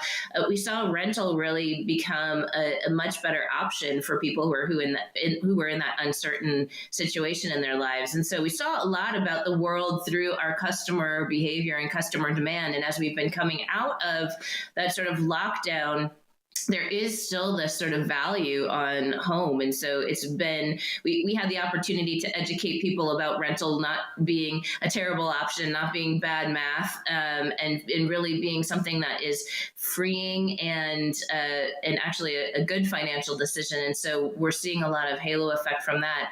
On the business side, of course, we saw all kinds of strange things that we couldn't have forecasted on the demand side that sort of went through our supply chain.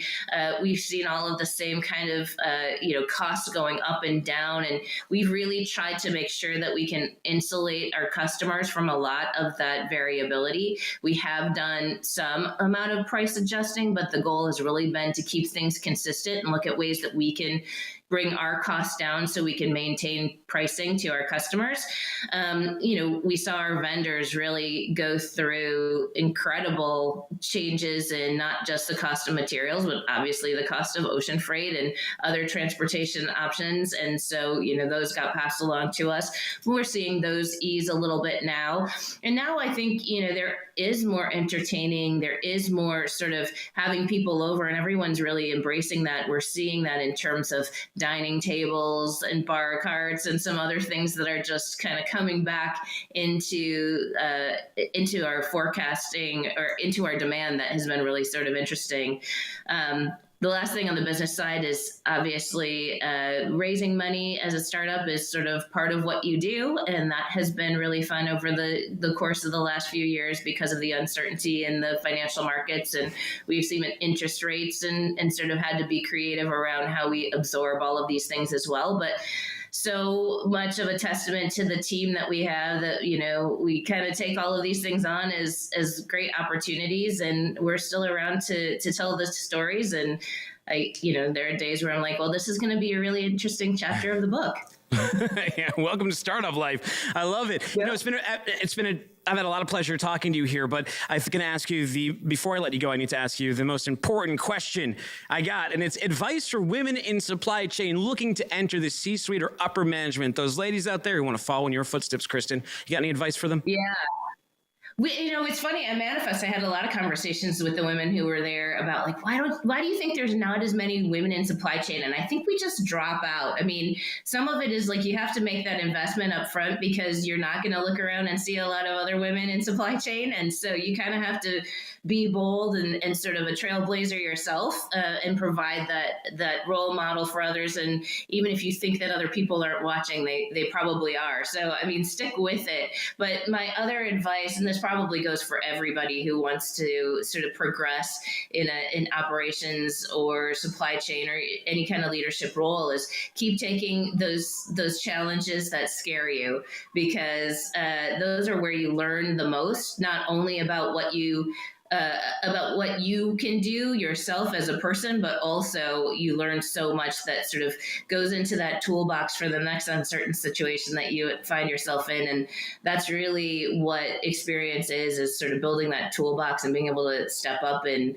go into another unknown situation with lots of ambiguity. So don't be afraid to be afraid. Well, hey, thank you so much for joining us at Global Supply Chain Week and educating our audience. I really appreciate it. Amazing. Well, thanks so much for having me. It's great to chat with you. Take care. We'll talk again soon. Appreciate your time.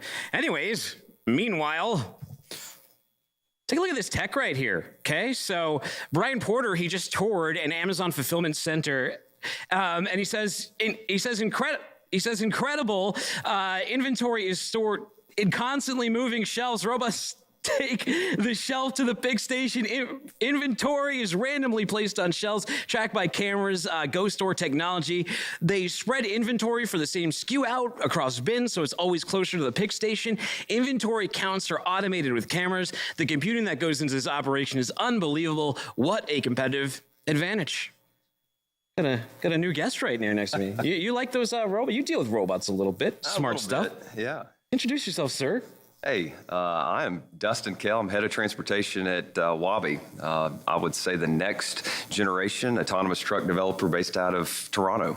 Interesting. So what is the conversation around autonomous trucks? Because you just got back from Manifest. I saw you there. You got back, I think, at midnight last night from RILA. Yeah. What are people talking about in this space? Yeah, I personally think it's a great time for autonomous trucking because you've had kind of that first generation of autonomous trucks. And I mean, quite frankly, we don't have a viable product yet on the road, if we're honest about that. But for the next generation developers like Waabi, really the leader in what I would say AI and simulation approach, that's really going to be how we get there. Those are bold claims. What is Waabi for those who don't know? Yeah, so Waabi was founded in May 2021 by Raquel Erdison. And I don't say this lightly. I mean, she literally is considered one of the global leaders in artificial intelligence and simulation. Interesting. She's been in self-driving and AI simulation for over 20 years. She founded the Vector Institute out of Toronto. That's VECTOR, and really has set the standard for much of the technology that we talk about in this space. So really exciting stuff that she's doing. And quite frankly, as we talk about this type of technology, it's really the first autonomy stack that is teaching the truck how to drive, not program engineers or these staffs of 1,000 and 2,000 people. There is dynamic technology actually teaching the truck how to drive. Now, I was looking into how Waabi works, right? And it seemed like there was two sides to it. There's the Waabi driver, right? And then there's the Waabi World Simulator. How does the Waabi driver work? What is that? Yeah, so the Waabi driver is actually, I would say, a result of Waabi World. So let's talk about Waabi World first. Okay. So think about really the LiDAR, radar, the sensors that are getting the inputs from the truck. And then so that all that goes into Waabi World in the simulation and the AI. And that's what's really driving into the stack that's teaching the truck how to drive. Like that right there? Yes. Yeah. So that's actually some of the learning and the simulation, the regeneration that we talk about often. And so that's the testing and learning. But what's really important about this stack, it's actually controllable and editable. And so as you see the sensor placement there, really in the center of that grill, our simulation is actually helping us understand where the best placement for those sensors are too. So what is, because you make the software and you also make the sensors, right? Well, not necessarily. Okay. So we partner with the sensor companies, yes. Because I want to know that. What is the, because last year I got a tour of a bunch of different autonomous truck companies, and I got to get familiar with what Torque does and Kodiak does and Plus does, and how everyone's different ideas are, and they all have a different approach to sensors. Sure. Yeah, and so the sensors, it's a great discussion now, and I think for the runway of autonomy that we're now seeing their ability to scale up production and really commercialize as well. So some really great players in that space. But again, a key differentiator is Waabi's a technology company. We don't want to build a humongous fleet. Yeah. We want to be that autonomy stack that goes into an OEM with really day one production in mind. That's really important because as we've seen in that first generation, you really can't retrofit these trucks. And as a trucker, I'll say it simply is you can't put a second mortgage on your truck. Yeah. You can't put the back porch and the extra bedroom, and that just doesn't work in the financing world. You can't buy like a $1.2 million truck. Like Exactly. owner-operators are not buying a truck that costs $1.2 million. Correct. Yeah. I guess you wouldn't even be an owner-operator at that point. You would be like a, what would you call that person? Have you guys come up with a name for that? No, I'm sure you could. You're the marketing guy. I know. I got to think about this one. Well, interesting. So what's harder right now? Is it what is holding it back? Because you say not a viable product. Is it the tech, or is it the regulatory environment, or is it just both need to meet at some point? So those are great questions, and I'll share. I mean, being a 16-year trucker, and I think most everybody that knows me, I spent 16 years at U.S. Express. Was over. What do they have you in over there? Oh, so I was 12 years at Total Transportation out of Mississippi, which I'll give them a plug. One of the greatest trucking companies in the country. Just gets utility operations based out of Jackson, about 1,200 drivers.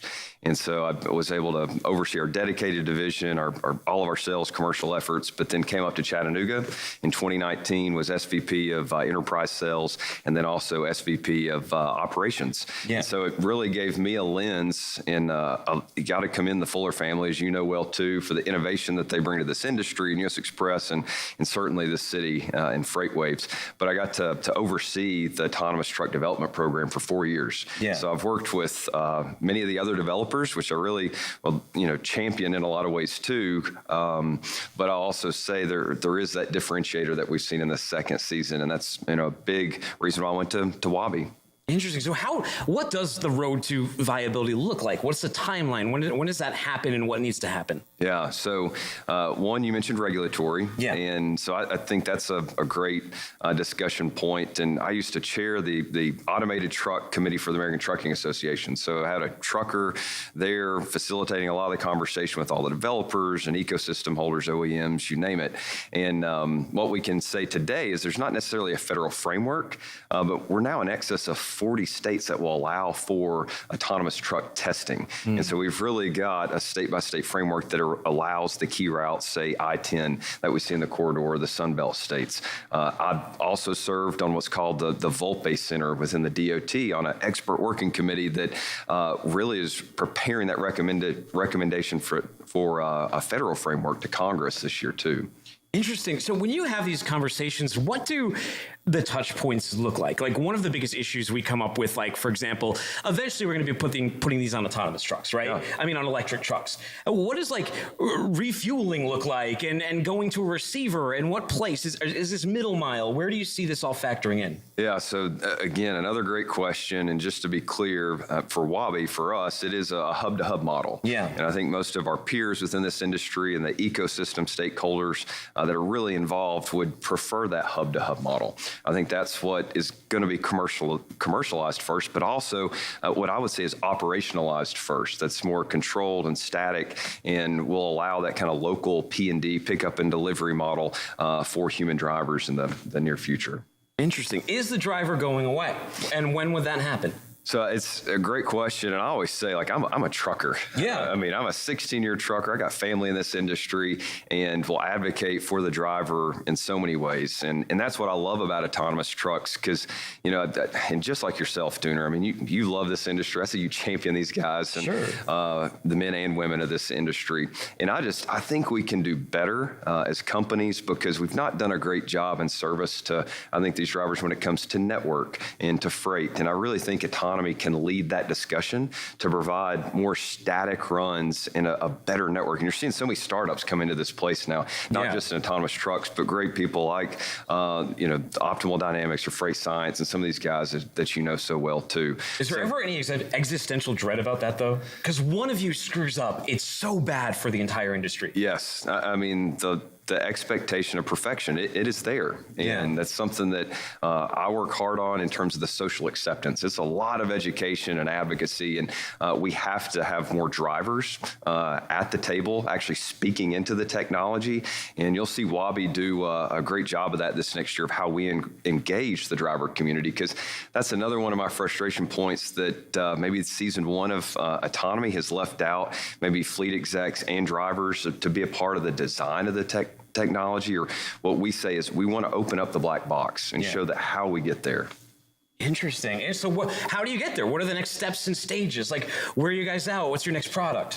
Yeah, so for us in the fourth quarter, you saw we announced Wabi Driver, and one of the more exciting partnerships that we had announced in January was a strategic investment from Volvo Capital. Mm-hmm. And so for Volvo Capital, I mean, they've really unlocked a lot of resources for us in terms of innovation. So we've got some really key partnerships that we're going to be announcing in the first half of this year that will start to make sense. And really for us, it puts that flag in the ground that, again, we're a technology company. We know what we're really good at Wabi. We want to partner with those that can build up this technology across the trucking industry, because you need really traditional trucking and the new technology together.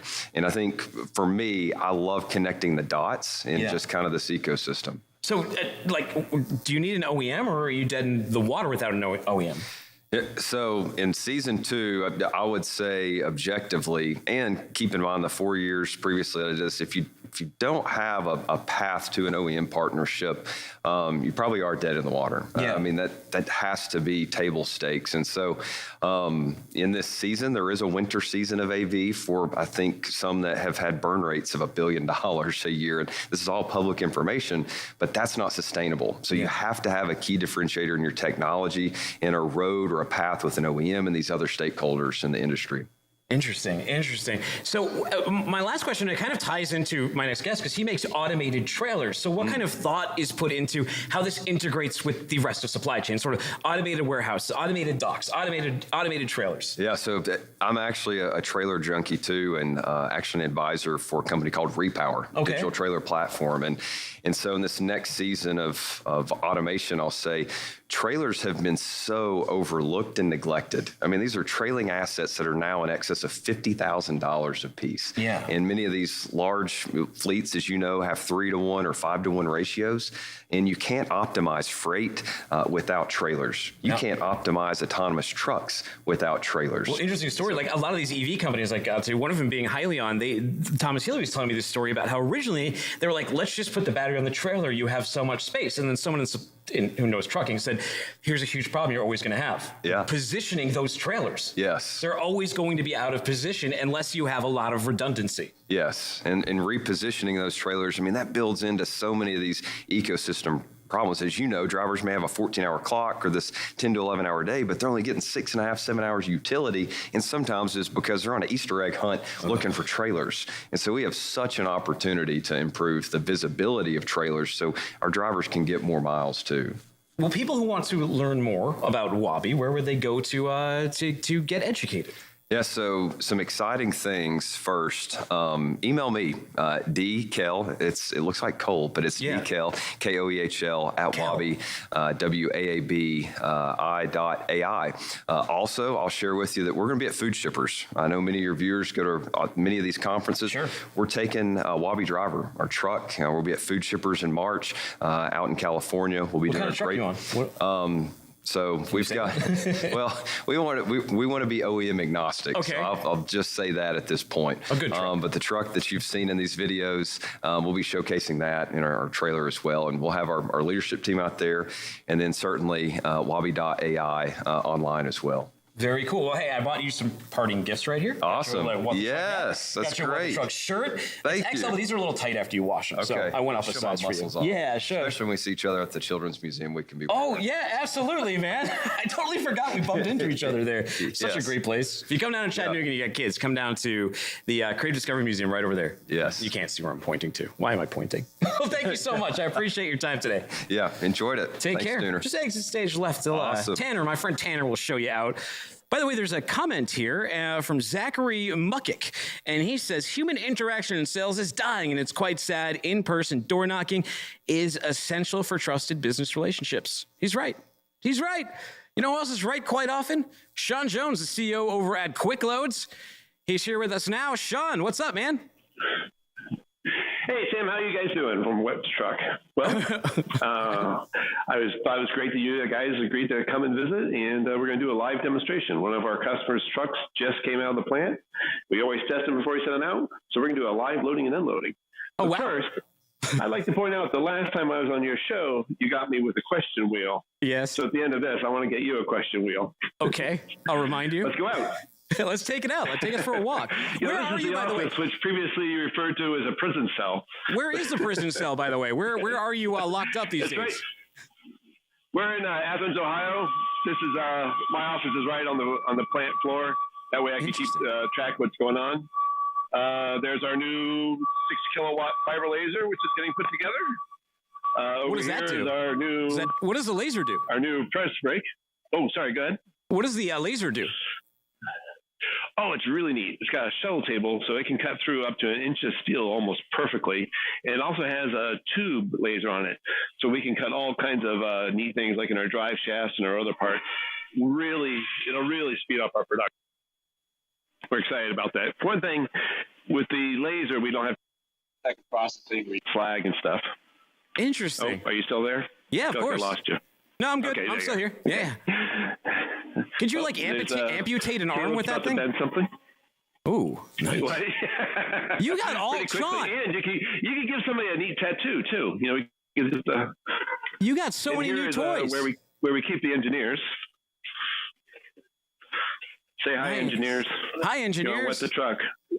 Hey guys, good seeing you all. See, they always, whenever I come in here, they always wake up and they have cool stuff going on the screens. So where'd you find that motley crew? I think it's a screensaver. What'd you say? Where'd you find that motley crew? Yeah, they're all just OU graduates, so they were cheap. Oh, okay. Sean, you're not by that. You're not by that derailment, are you? You guys are you located near there? Oh no, it's part of the state. Okay. Cool. Looks like Tom's making progress on redoing our tool room. There's our big monster machine. That's the 40-foot plasma table. It'll cut, I think, 12-foot wide by 40-foot long. And you see over there, they're putting together a 40-foot trailer. So, Sean, let me ask you something. Do you assemble the trailers? You assemble the trailers fully in this this warehouse right here? Well, not personally. Yeah. There's a. I'm not sure who that is, but anyway, that's putting together a bumper there. And then this is one of our beds. But yeah, what happens is right now we're getting the beds shipped to us from our manufacturer, TMCO in Nebraska. And then we put them all together here, and then we end up doing the plumbing and the wiring, that sort of thing. So this is the dirty side. This is the fabrication side. We'll go over to the assembly side. So once they have a bed all together, it then goes off to hot dip galvanizing. And we do that because hot dip galvanizing lasts forever. And then it comes over to this side, and they end up wiring it and plumbing it and putting all the little pieces together. Hey, Rose. Cool.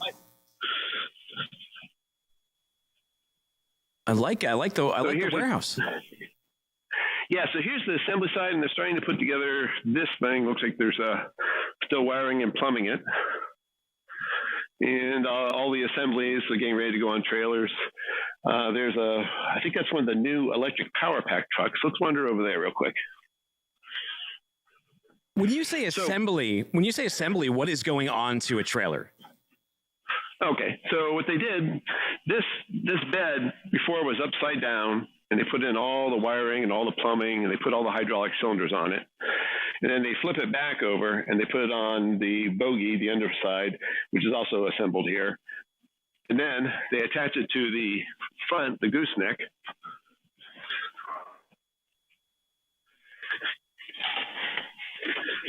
They put in the motors and the gears and all the wiring and all the plumbing here, hydraulic tank, all the little toolboxes and stuff all go in.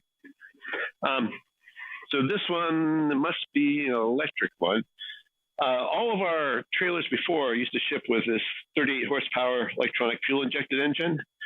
But in 2023, we made our standard a 14,000 kilowatt or 14,000 watt electric power pack. And so it's a zero cost option, but almost everything is shipping now with the electric system. And then we still ship some of the engines. But one of the nice things about that is then it becomes pretty much maintenance zero. So nobody's out there checking oil or gas or that sort of thing.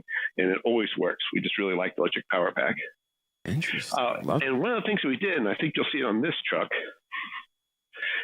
is so we build trailers and we build trucks. One of the issues with trucks is if the truck doesn't have a transmission that can handle a power takeoff and a hydraulic pump, then you basically can't put a quick loads on it. So what we did was we took our electric power pack that we put on the trailers, and now we put that on the trucks. Yeah, this one has it. So that now any truck, it doesn't matter whether or not what kind of transmission it has in it, now it can run a quick loads, can have our electric power pack on there and run the whole thing. So wow. Well, let's go outside and let's go look at the customer's trucks and load a container. Oh yeah, I'm excited to see this this demo. This almost happened on stage in Arkansas, but there just wasn't space to do it. So now we finally get to do this one-on-one with the truck. Yeah, that was a neat one because I got the engineering guys to get that truck to do it automatically. And so on stage, I was able to push a couple of buttons in Arkansas and load a container here in Ohio. Nice. Doesn't look too bad out today. Yeah, it's pretty muddy. Thanks, George. It's muggy here. It's muggy in our studio. It's a very immersive interview. We're in the same humidity. Yeah. All right. All right. You know how to use that thing, Sean? So what your truck drivers are about to see is that I am not a truck driver. Okay. Here we go. But quick loads is so easy. If you can back up a truck, you can load a container. It kind of runs in batches. Right now, we're doing a bunch of these trucks. For a while, we were doing a lot of trailers. I think everything next on the billboard are all trailers for a little while. And is the trucks mostly just doing those transmissions? Yeah, it's muddy out there. Are the trucks mostly what? Just doing the transmissions? No, we're about half and half now between the electric and the PTO takeoff. Interesting. I really like the electric, though, because we've had a bunch of customers where their drivers will accidentally leave the PTO pump on and blow the pump up. With the electric, that's just not possible. It's kind of nice. All right. So we look like we're in about position. Turn on the PTO because this is the PTO one, not the electric. All right. So see exactly what's going on behind me. Push a button, logs come out. Wedges are going to go down. That's going to go out. Now, I haven't done this for a while, Jenner, so hopefully I won't screw it up. That up. Heard something. Yeah. And Emily can show you what's going on behind us here in a second. Now, the back of the beds on both the trucks and the trailers are on these big rollers. Yeah. And the reason we do that is so that we won't be pushing or we won't be pulling the container across the ground or dragging the trailer. What we're going to be doing is we're just going to be rolling underneath it. So lift wedges, pick it up. Change gravity. I move my wedges down out of the way.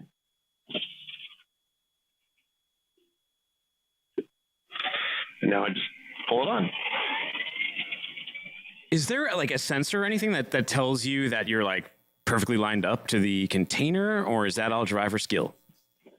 It's all driver skill. Wow. Well, you should pat yourself on the back. It's actually pretty easy. You're the driver. Really is pretty easy. So this is. I appreciate that, but I am not a truck driver. If you ever see me back up a trailer, you would know that. But it's pretty easy. We're looking at adding a sensor for that, but we just haven't needed it yet. Yeah. Drivers aren't that bad yet. Just wait until the. No, drivers are. Whenever we have like a real truck driver come here, it's just amazing what they can do. It really makes me look. So what about in an autonomous world, Sean? Have you worked with any autonomous trucking companies to see how these would integrate? Well, we've talked to a couple of them, and one of the things is that since we essentially build a smart trailer, it already has a Wi-Fi network on it. It already has a computer. It's already set up so it can test tire pressure and everything. All of that stuff is already there, and so it would be an easy fit. We talked to one of the big companies not too long ago. Oh, there we go. We're all loaded and ready to roll. And we are rolling. So I don't know, what was that? Maybe 2 minutes, something like that. If even. But yeah, I guess a lot of the companies, they can back up trailers and everything yet, but I don't think they're quite ready yet to be able to load and unload containers. One of the nice advantages to our system is since we're just moving the container and the trailer stays hooked to the truck, you can move entire depots worth of containers, ground level to ground level, without having to change trailers, without having to connect and disconnect. One of the big problems with autonomous trucks, and it's a problem that they're working pretty hard to solve, is when you back up to a trailer, those freaking airlines are in different locations from trailer to trailer. You have to plug in the electric. And I'm sure you've seen this, but half the time the airline connector has been skewed one way or the other or bent. And so it's really difficult. You usually have to have a person involved. But with our system, the trailer stays on there. You're just picking up and moving around the containers. And the containers is what holds the merchandise. So ready to do the question wheel? Yeah, head over to that. I do have and I'll ask you some questions while you're on your way over there. One of it is, how did you develop this? Just riff on that as you walk to that wheel. Well, what made you come up with the idea? Okay. Let me walk up down the side.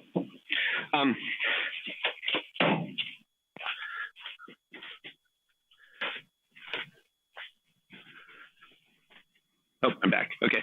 Sure. Yeah. I got my degree from Ohio University Engineering, but most of the time when you're working in engineer, you're in some cubicle somewhere, and all my friends that went out and worked in real industry didn't like it.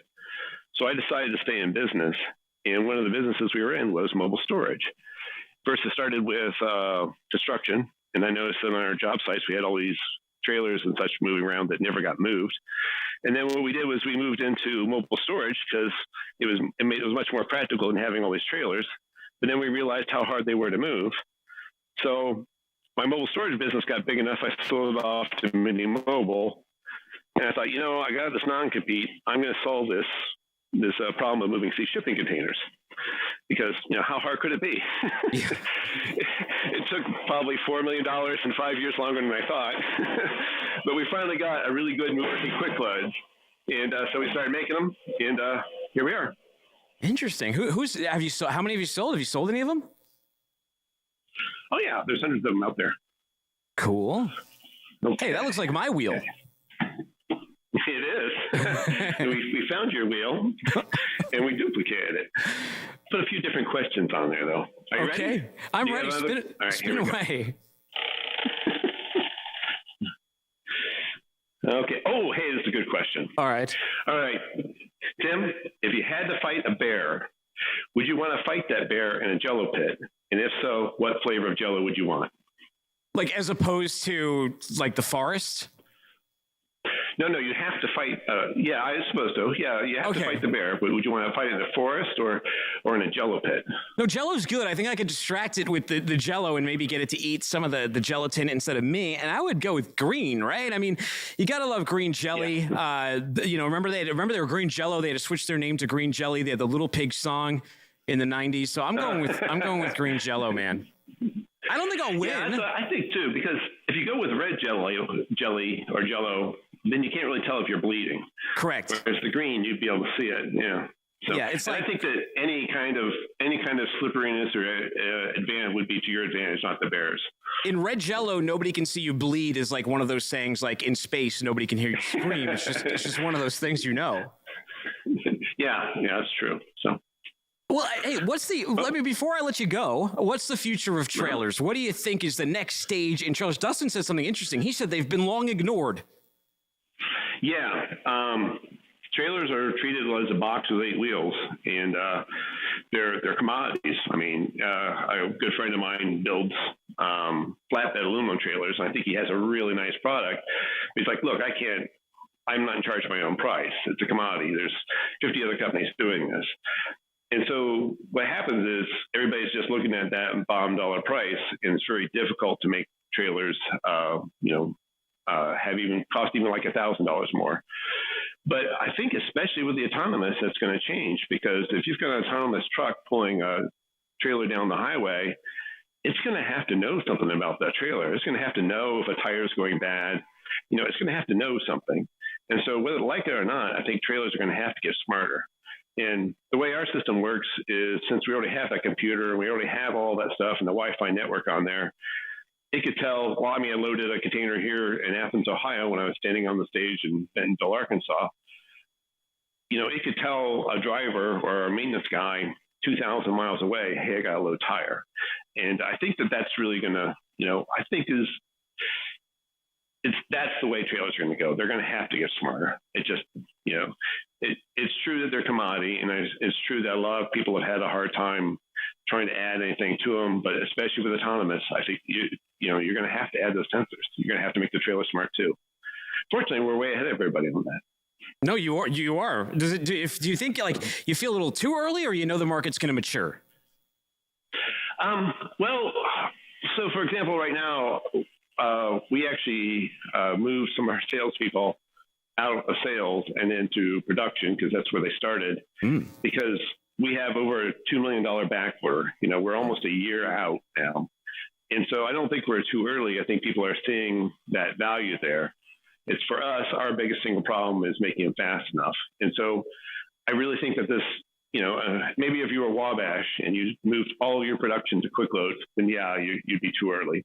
But I think that we're seeing that we can't keep up with the demand now, and we only see the demand getting bigger and bigger. So.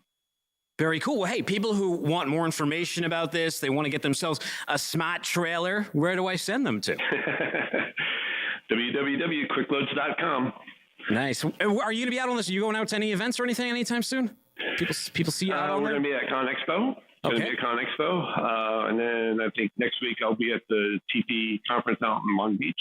How about Matt's? ConExpo will actually have you there. Will you be at Matt's? No, I don't think so. I don't think I'm going to make that one. Okay. Should I?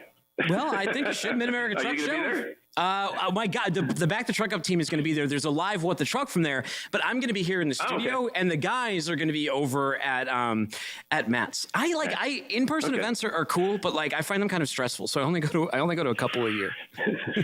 Yeah, I always go to Matt's to walk it, but we've never shown there. I think that sooner or later we'll have to go there and show it. So, but once again, it's like we were arguing about why are we going to ConExpo when we can't build them fast enough now? So yeah. Yeah, advertising is not really the problem. Hey, I really appreciate your time. Thank you for showing off your workspace there and showing the trailer in action. It's really cool, and I love to see the growth. All right. Thanks a lot, Tim. Take care, everybody. Take care of you. Well, no, don't take care of everybody. Before you go, a couple orders of business here. First of all, if you haven't registered for this, you're not on live.freightwaves.com. Go ahead and register. There's a free giveaway. You can win this thing called the Big Green Egg. I don't know what it is. Thomas Watson says it's cool. There's a HomePod Mini. There's a Hydro Flask cooler, an Apple TV, a Yeti chair to put your fanny in. And, coming up after this, we got a fireside chat on pharmaceutical supply chains in the wake of the pandemic. You've been listening to What the Truck. This is a podcast that happens Mondays, Wednesdays, and Fridays live at noon Eastern Time, always at your leisure, on demand. Look up What the Truck wherever you get your audio podcast, or download the FreightWaves so you have to watch this in stunning HD. Find me on Twitter at Timothy Tuna, that's DOONER, and don't be a stranger.